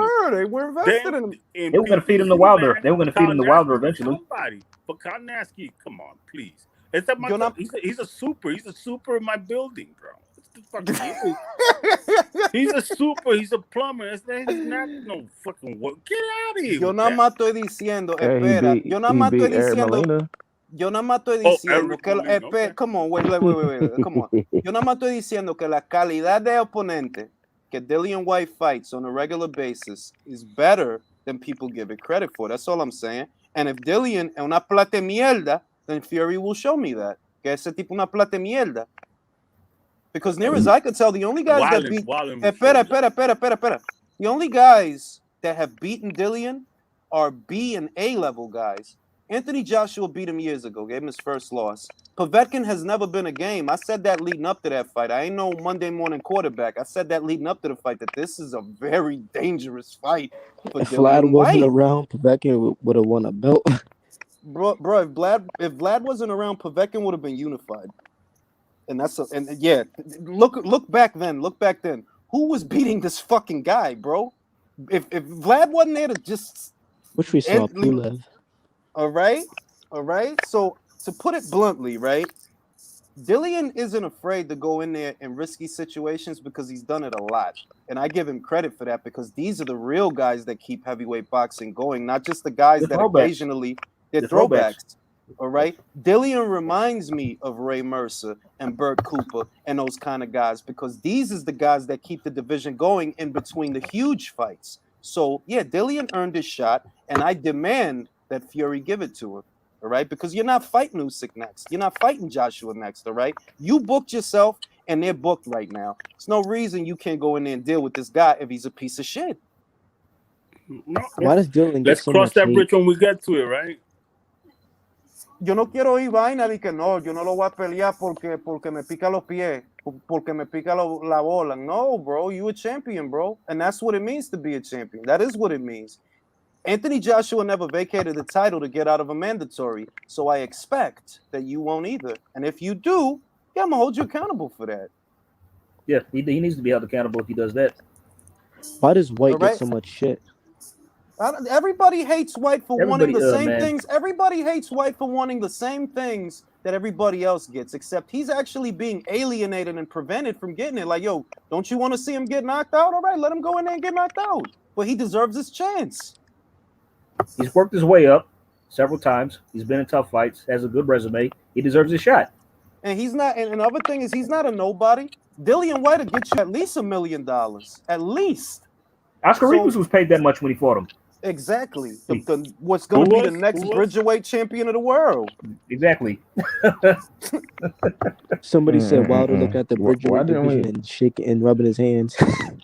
Bro, I don't trust Wilder around Kudrayev. Wait a minute. Didn't Oscar Rivas, wasn't there like Oscar Rivas, like there's some controversy over his loss to Dillian White? Wasn't he, some people think that he won? No, it wasn't that. It was that there was an adverse finding. There was an adverse finding. Yeah. Okay. That was the controversy. But yeah, you know, Oscar's gonna be the next Bridgerweight champion of the world when he fights Conan O'Brien at the end of the month. And all I'm saying is like, yo, dog, I want to see people mix it up because that's when heavyweight boxing was great. All right, Evander didn't just fight Riddick Bowe; he fought Mike Tyson too. You know, he fought George Foreman. Like he fought more than just one or two guys. That's all I want to see. All right, now let me read this. Ring, what was your? Go ahead. Let me read the super chat, then I'll pass it back to you. We will actually start finding the Wilder era somewhat endearing after we're done with the "I told you so's." I think most of the heat Wilder gets from his psycho fans, even with Wilder's enabling. Go ahead, Battle. Yeah, that's a good comment. I like that one. But I wasn't here. I was trying to get a link, but you know, after you seen that first link, Ring got killed. It's extremely hard to get on. So, what was your reaction when Wilder got knocked down Fury twice in the round? I was confused because if you watch, like, if you want to know my reaction, it's literally up on the channel. But I was confused because I didn't see the punch land. Right, because at first I thought he had hit him in the back of the head or something. Like he was just He did on the second knockdown. He did. Like I think that was a legal punch. I think that was a legal punch. No, it wasn't legal. The second one wasn't. It was the second one wasn't. I saw that one in the replay. But yo, somebody mic is making a lot of noise. My reaction to it was both times I was actually confused and I didn't know what I was looking at, so I got cynical and suspicious. Like, what the fuck is going on here? I didn't see a punch land, so my reaction was like, yo, is this shit fixed? Because I didn't see a punch land. Like, I didn't see where he hit him. But the replay, he got Fury good, man. It's like that punch rippled throughout his body. It looked like Fury ran into the punch. Yeah, ran right into the ear. Yeah, it did. The reason why you, bro.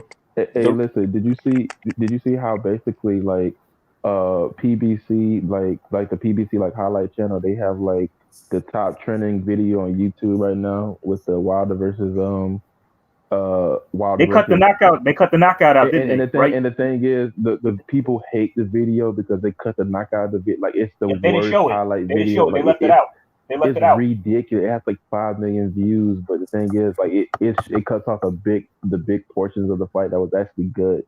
But Battle Top Rank messed it up too on their channel. Like, they got a freeze frame video of like Wilder getting hit with the punch. He's then like the next shot, he's on the canvas for it's all stalemate. So both channels fucked up the highlight video. Who makes these videos? That shit's annoying. It is. I'm trying to see that shit, and it's like, I mean, all the millions y'all got, y'all can't release decent highlight vids. What the hell's wrong with y'all? The Zone is doing it better than y'all. Sad. Like, I was like, it's not that. It's that you're not thinking about where the PBC is right now, and they're very vulnerable right now because Spence, they don't want to see the boy get knocked out. Yeah, that's what it is. Look, they don't have Pacquiao. He just retired. Spence is out of commission at least for a little while. Wilder, we don't even know if this man is going to box after this. So who do they have that is an A-lister that can sell fights and sell pay-per-views? Who do they have? They're in a very vulnerable place now. I know who they got. They got Spencer Tank. They got Tank, but the Tank situation messed up too because he can't get a belt. He don't want to fight Taylor, and he's not going to fight Lopez. I mean, the problem with Tank Davis is like they're too busy, taking him out of caution tape. You know, they keep wrapping him up and that stuff. You have an active Gary. You have an active Gary who only fights once a year, and he doesn't have a lot of fans. You have an active Gary. Keith is still without a fight date, but still doing interviews. Like, what are you doing interviews for? You don't even have a fight date. I just want to say that Gary Russell needs to be hit in the head with a 2x4 for trying to compare himself to Marvin Hagler. I just want to add that. That kid is hit with a 2x6. Like, if you've known Gary Russell, he just likes to talk. I mean, he said at one point he's going to fight Cam Crawford. Like, come on. I don't believe this. Like, this dude needs to be quiet. Look. I'm just saying that kind of shit. It doesn't endear the fighter to me at all. I view Gary as part of the problem in boxing in America. I view Keith as part of the problem. Boxing in America. I view Danny Garcia. It's been a year since you fought Spence. Almost. It's been close. I view Teofimo Lopez as a problem as well.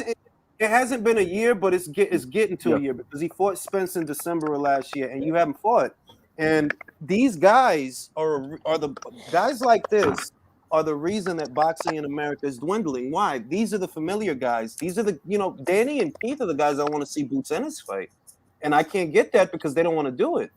They don't want to do it. Boots Ennis knocks the both of them out. I'm telling you, I'm saying that now. Yeah, I think he knocks the both of them out too. But Yo, Julius. That's not a substitute for a fight.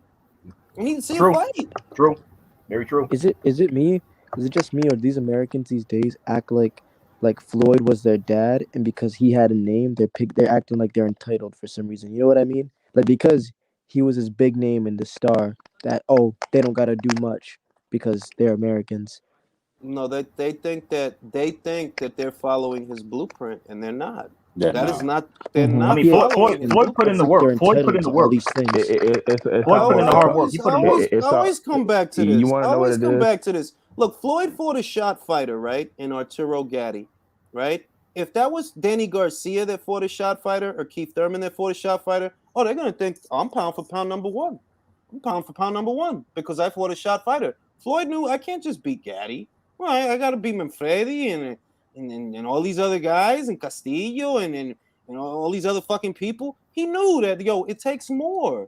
These guys today, they'll fight a shot fighter with a marquee name and think, oh, no, I'm the shit. I'm just the shit. Clearly, I'm the shit. Clearly, that's the difference. You want to know what it is? Guerrero. It's almost if people have watched The Matrix for the first time, they think Floyd is basically Morpheus. He gave him the red pill, like, wake up. There's a better way to do things. And they actually. It's a good analogy, man.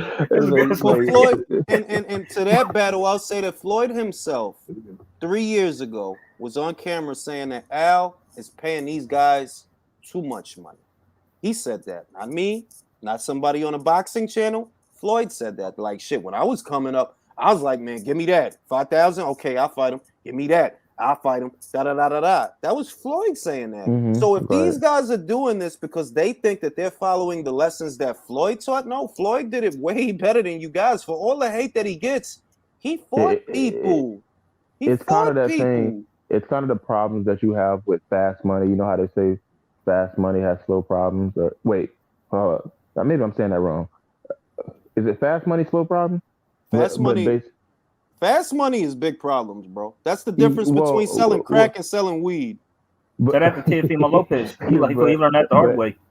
But basically, it's almost like how they talk about how NFL and basketball players are more likely to go broke and end up filing for bankruptcy because of the fact they get fast money in comparison to baseball players because they have to spend so much time at the bottom not getting money until the point where they actually have money. It's a lot harder for them to leave them because they actually have a foundation for when they got their money. So I think the enabling of giving them so much money and not fighting is just it's detrimental long term because of the fact that go ahead. If you get a lot of money, this is just my advice to you as an old person who's not from this shitty little blue planet. The first thing you do, if you get a lot of money, is get something they can't necessarily take away from you. Buy land or buy a house. Worst comes to worst, sell the house, right? If worst comes to worst. Don't buy a car. Don't buy chains.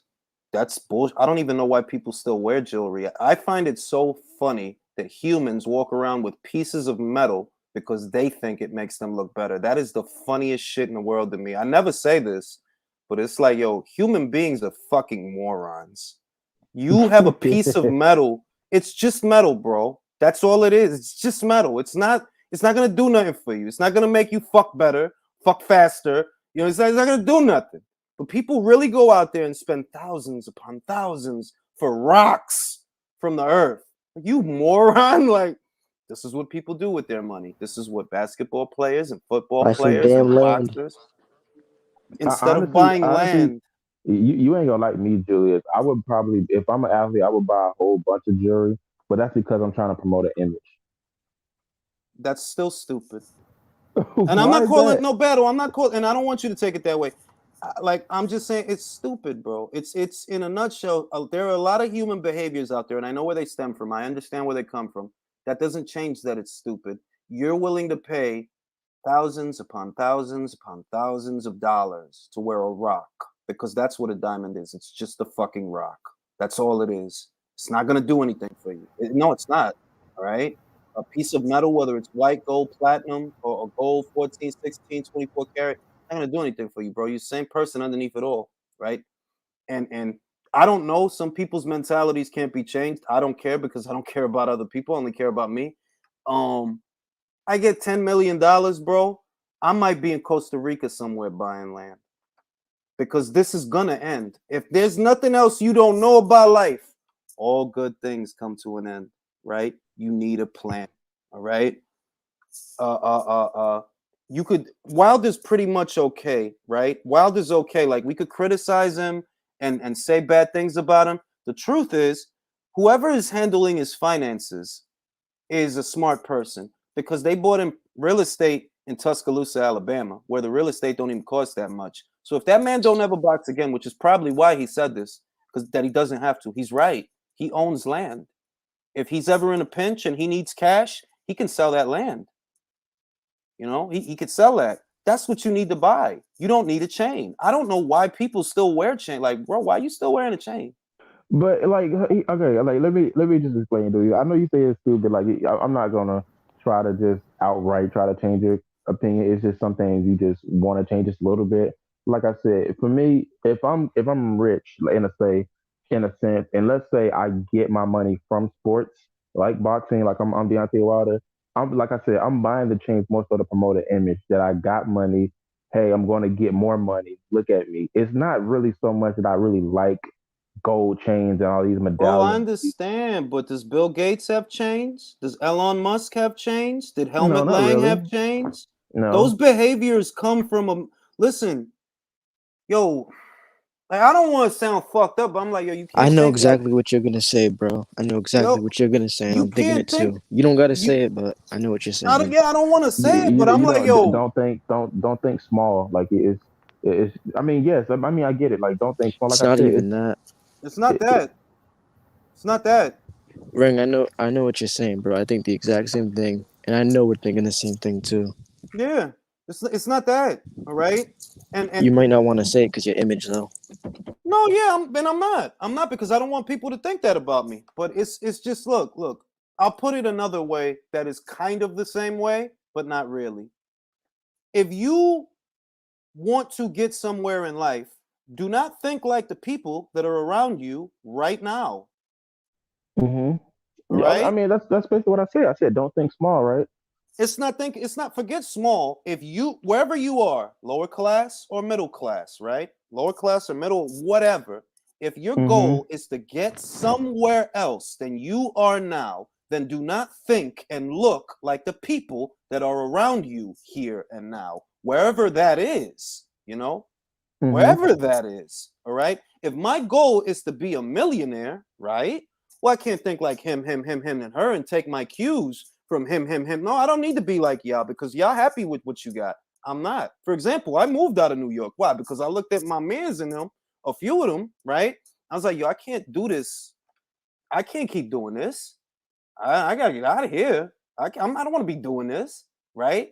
But I can see that you're going to be doing this. You're going to be here. And I'm not knocking you for it. I'm saying I don't want that for myself. All right? So I'm going to get out of here. I mean, like, it's just, I think like I said, like when it comes to like short term money when you're coming up, like, yeah, you're more prone to think like the rest of your peers because I mean in a sense, like, you just got a lot of money. I want to impress my peers, but at the same time, like I said, like for me, it's more so about promoting the image. Like like I said, I'm not into. I mean, me personally, I know we're just talking in general, but me personally, I'm not into as much aesthetics as people think. Like, even though I'm trying to like play devil's advocate here, I'm not as much into aesthetics. But like I said, it's more so just me trying to think long term of me making money long term. Because if you promote an image, you get paid for it, even if you don't necessarily agree with it. Now, let me just read these super chats. People try too hard to be accepted. You're supposed to build a foundation for your wife and kids, plain and simple. I agree with that 100%. I'll elaborate as to why after I read this next super chat. That's how I feel about cars. That's exactly how I've always felt about cars. It's just a liability. It depreciates in value as soon as you get it. You drive off the lot as soon as you drive off the lot. Yeah. Oh well, I don't use that word. I don't use that word. I'm just saying that, get hands. I don't use that word. Ninja.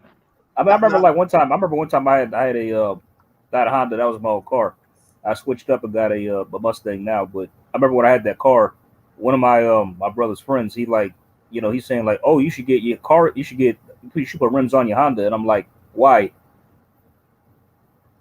And he's like, oh, because it looks. I'm like, well, I don't give a shit, bro. Like seriously, like why I need to put rims on my car? I like it the way it is. I haven't worn a gold chain, for example, since I was a very young man, and I'm talking about a teenager. Because I had a lot of money to get a nice little gold. It wasn't little, you know what I mean? Right? That's kid shit to me, right? Because as soon as I started working, not just getting money, but working, you get your little tax return. Back when I got a refund, right? I wouldn't do, even then when I was in my early 20s, I wouldn't do what guys do with their refund. I would sit on my refund. I would sit on it and disperse it in small increments to myself throughout the year, where other people would go out and make a major purchase with their refund. You blowing cash. You blowing cash. I might get myself the odd pair of Timbs, and then I'll just sit on the rest and try to make it last. You know what I mean? But that I've been like that, right? Whereas you get a cat, they get their refund. Oh, now I gotta buy the flat screen with the chain, with the thing. Who is that for, bro? People that don't care about you?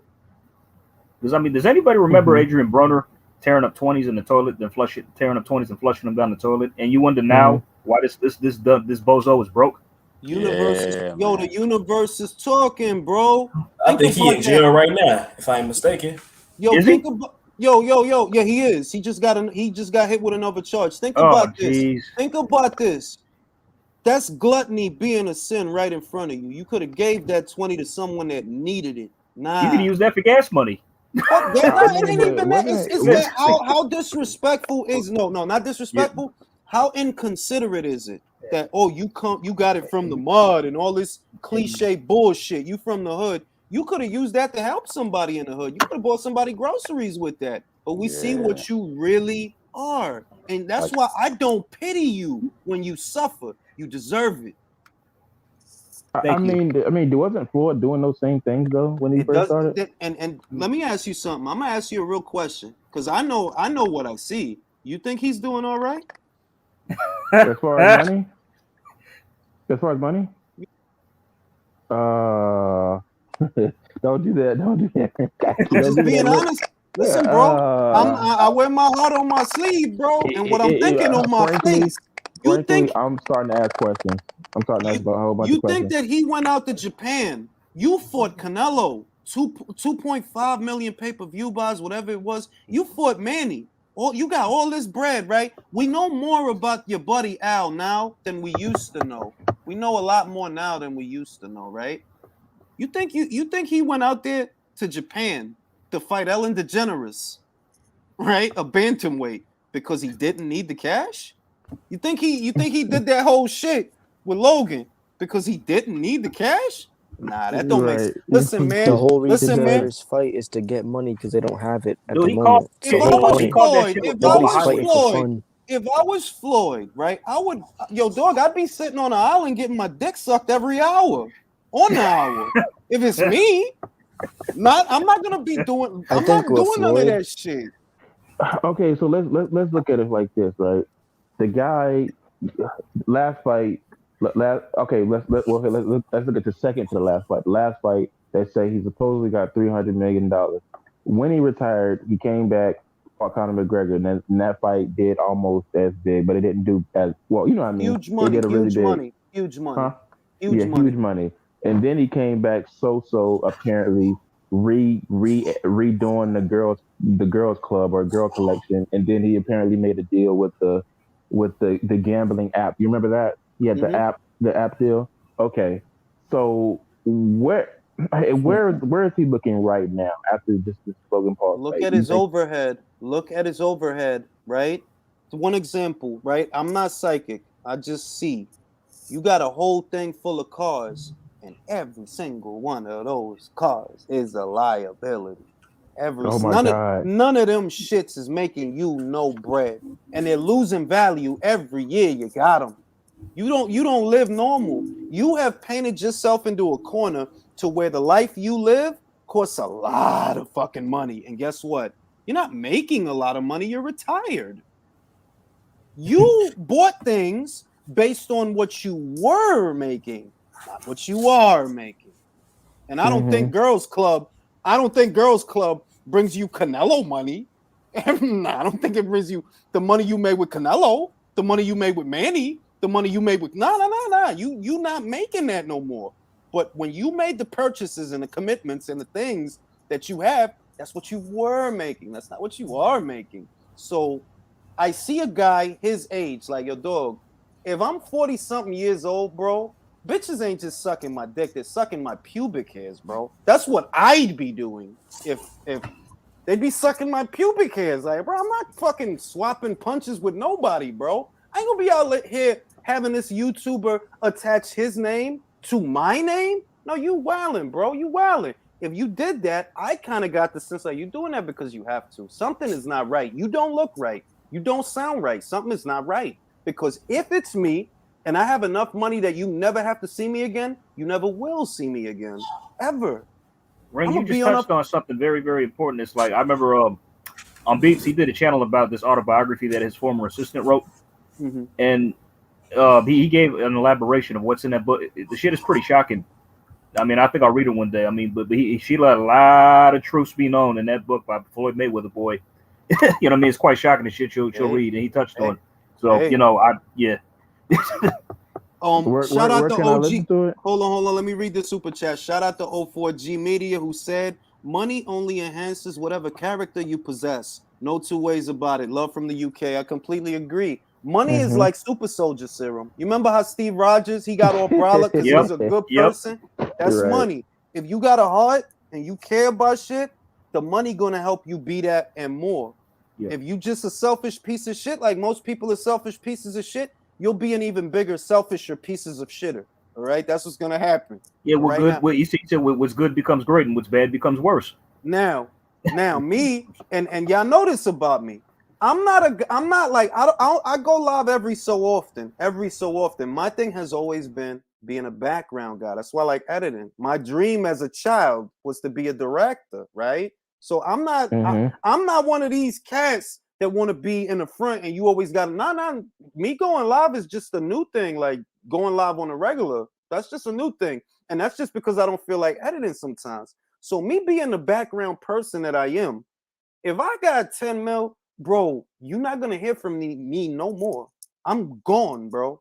Out. Like I'm gonna be on an island and I'm gonna pee on everything and shit on everything. You're never gonna hear from me, bro. You can't do that to us, man. We need you. You can't do that. I'm just saying that if I had the bread that Floyd had, my mentality is I'm ghost. I'm moving to a different country so I don't have to pay American taxes. I'm gonna move to a country where my money lasts longer. Remember, when people get money, sometimes it changes their mentality too, though. That's the thing. I mean, if I'm being completely honest, when you get money, you might not think how you do right now. Sorry about that, Battle. No, you good. If I'm being completely honest, go ahead. You guys can criticize me. If I make $300 million, I'm not gonna know. I'm gonna probably be stupid with my money because I'm not saying it like just in the sense that I just so much believe that I really want this $5 million jet over here. That's not really me. I'm saying like ultimately it's your money and you can do whatever you want with it, you know. Listen, you know what have you ever been in a situation? Look, if you think about the situation, let's say I hit Battle with like I'm gonna just bless Battle with 2 million right now. And let's say this is how Battle played the game. He don't tell nobody that he got the 2 mil, right? He just sit on it. It's in the bank. When he need it, he could get it.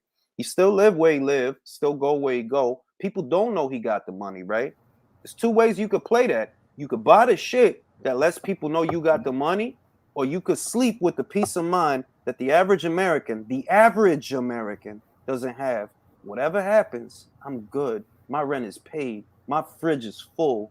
My lights is on. I don't got to worry about nothing, all right? I could go where I want, when I want. I don't got to do shit.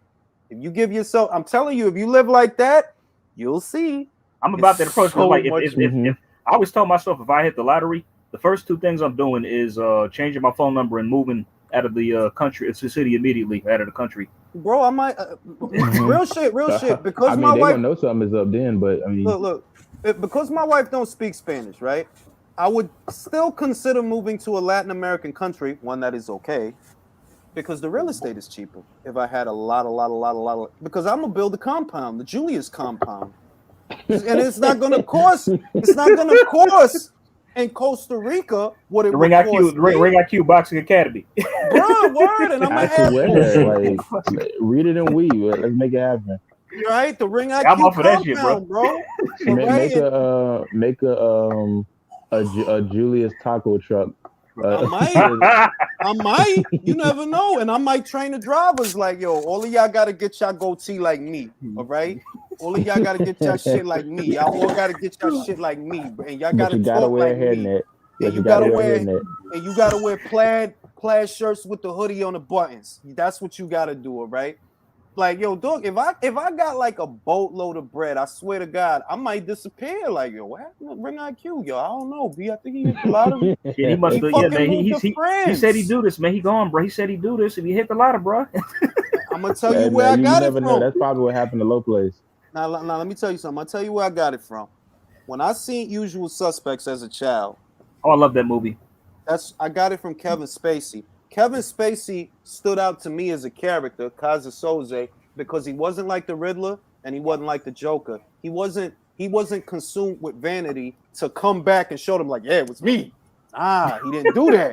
It's like, yo, once I'm gone, he was out. He like one of the worst quotes I ever heard in my life, like a turd in the wind, Vendom. That is one of the worst quotes I've ever heard in my life. I have no idea. What quote was it? What quote was it? Like a turd in the wind. I've never seen a turd in the wind. Oh yeah, he did say that shit. I'm like, what? But I never seen a turd in the wind. I'll never forget in my life. Don't give me I'll never forget in my life. Like, it's some people that say like, oh, this is because it's canon, it's good. But because I remember when I first watched that trailer, I was like, yo, this movie looks terrible. And then like I was talking about how they was like a turd in the wind, and a dude got like 100 likes on his comment. He said, I don't know why people are being upset. This was literally in the comics. I'm like, well, if it was in the comics, it would still be a trash line. I don't understand. There's two ways about it. Look. All I'm gonna say is I've been alive 30-something years. I never saw a turd in the wind. I've seen turds though. I've made some. I never seen one in the wind. Like it's a breezy day and a turd just like yo, it's turd in the wind. I see paper bags. You know what's funny? You know what's funny? Why, you know what's funny? Deontay Wilder is kind of like that. He just says stuff that don't make sense. So say a quote like, "I climbed across the mountain, but they built the pyramids to get me here." I'm like, the fuck are you talking? What the hell? Like, wait. Look. I've accepted. Look. From Alabama. What do you expect? No. I'm gonna say this, and I mean this from the heart. I mean this from the heart, right?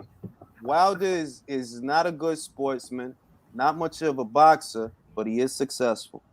He's successful. True. You got money. Take away the AJ shit. Take away the laws. Just take it all away and ask yourself: did this guy get the most out of his career? Did he get somewhere? Yeah, he got to a point where Showtime gave him 13 mil just cause he turned down another. Put him in the red.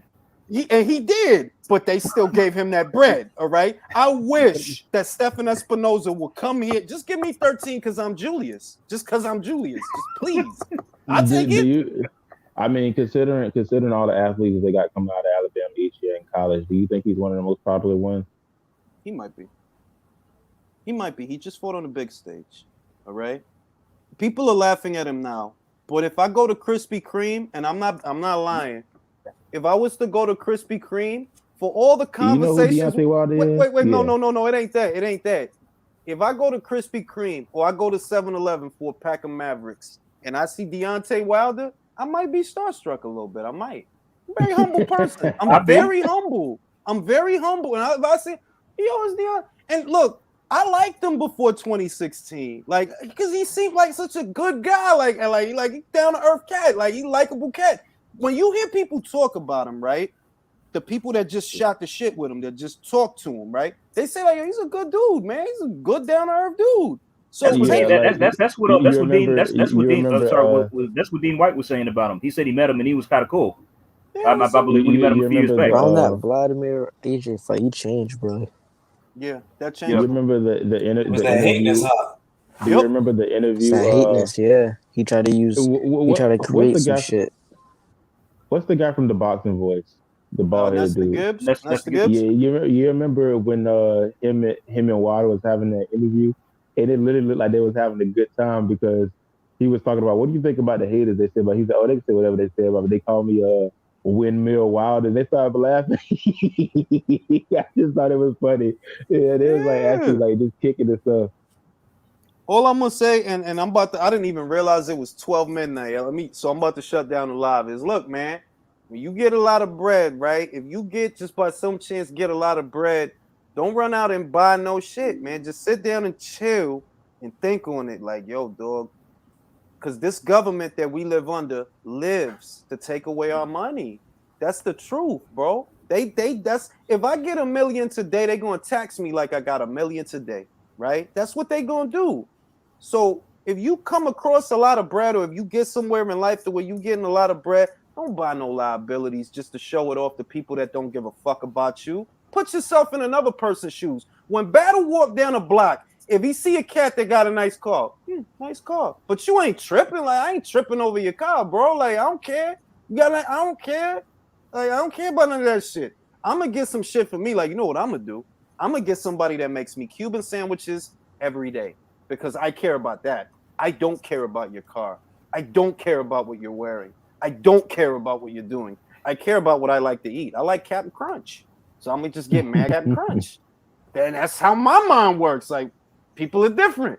With that, pew. All right, y'all. All right, everybody, stay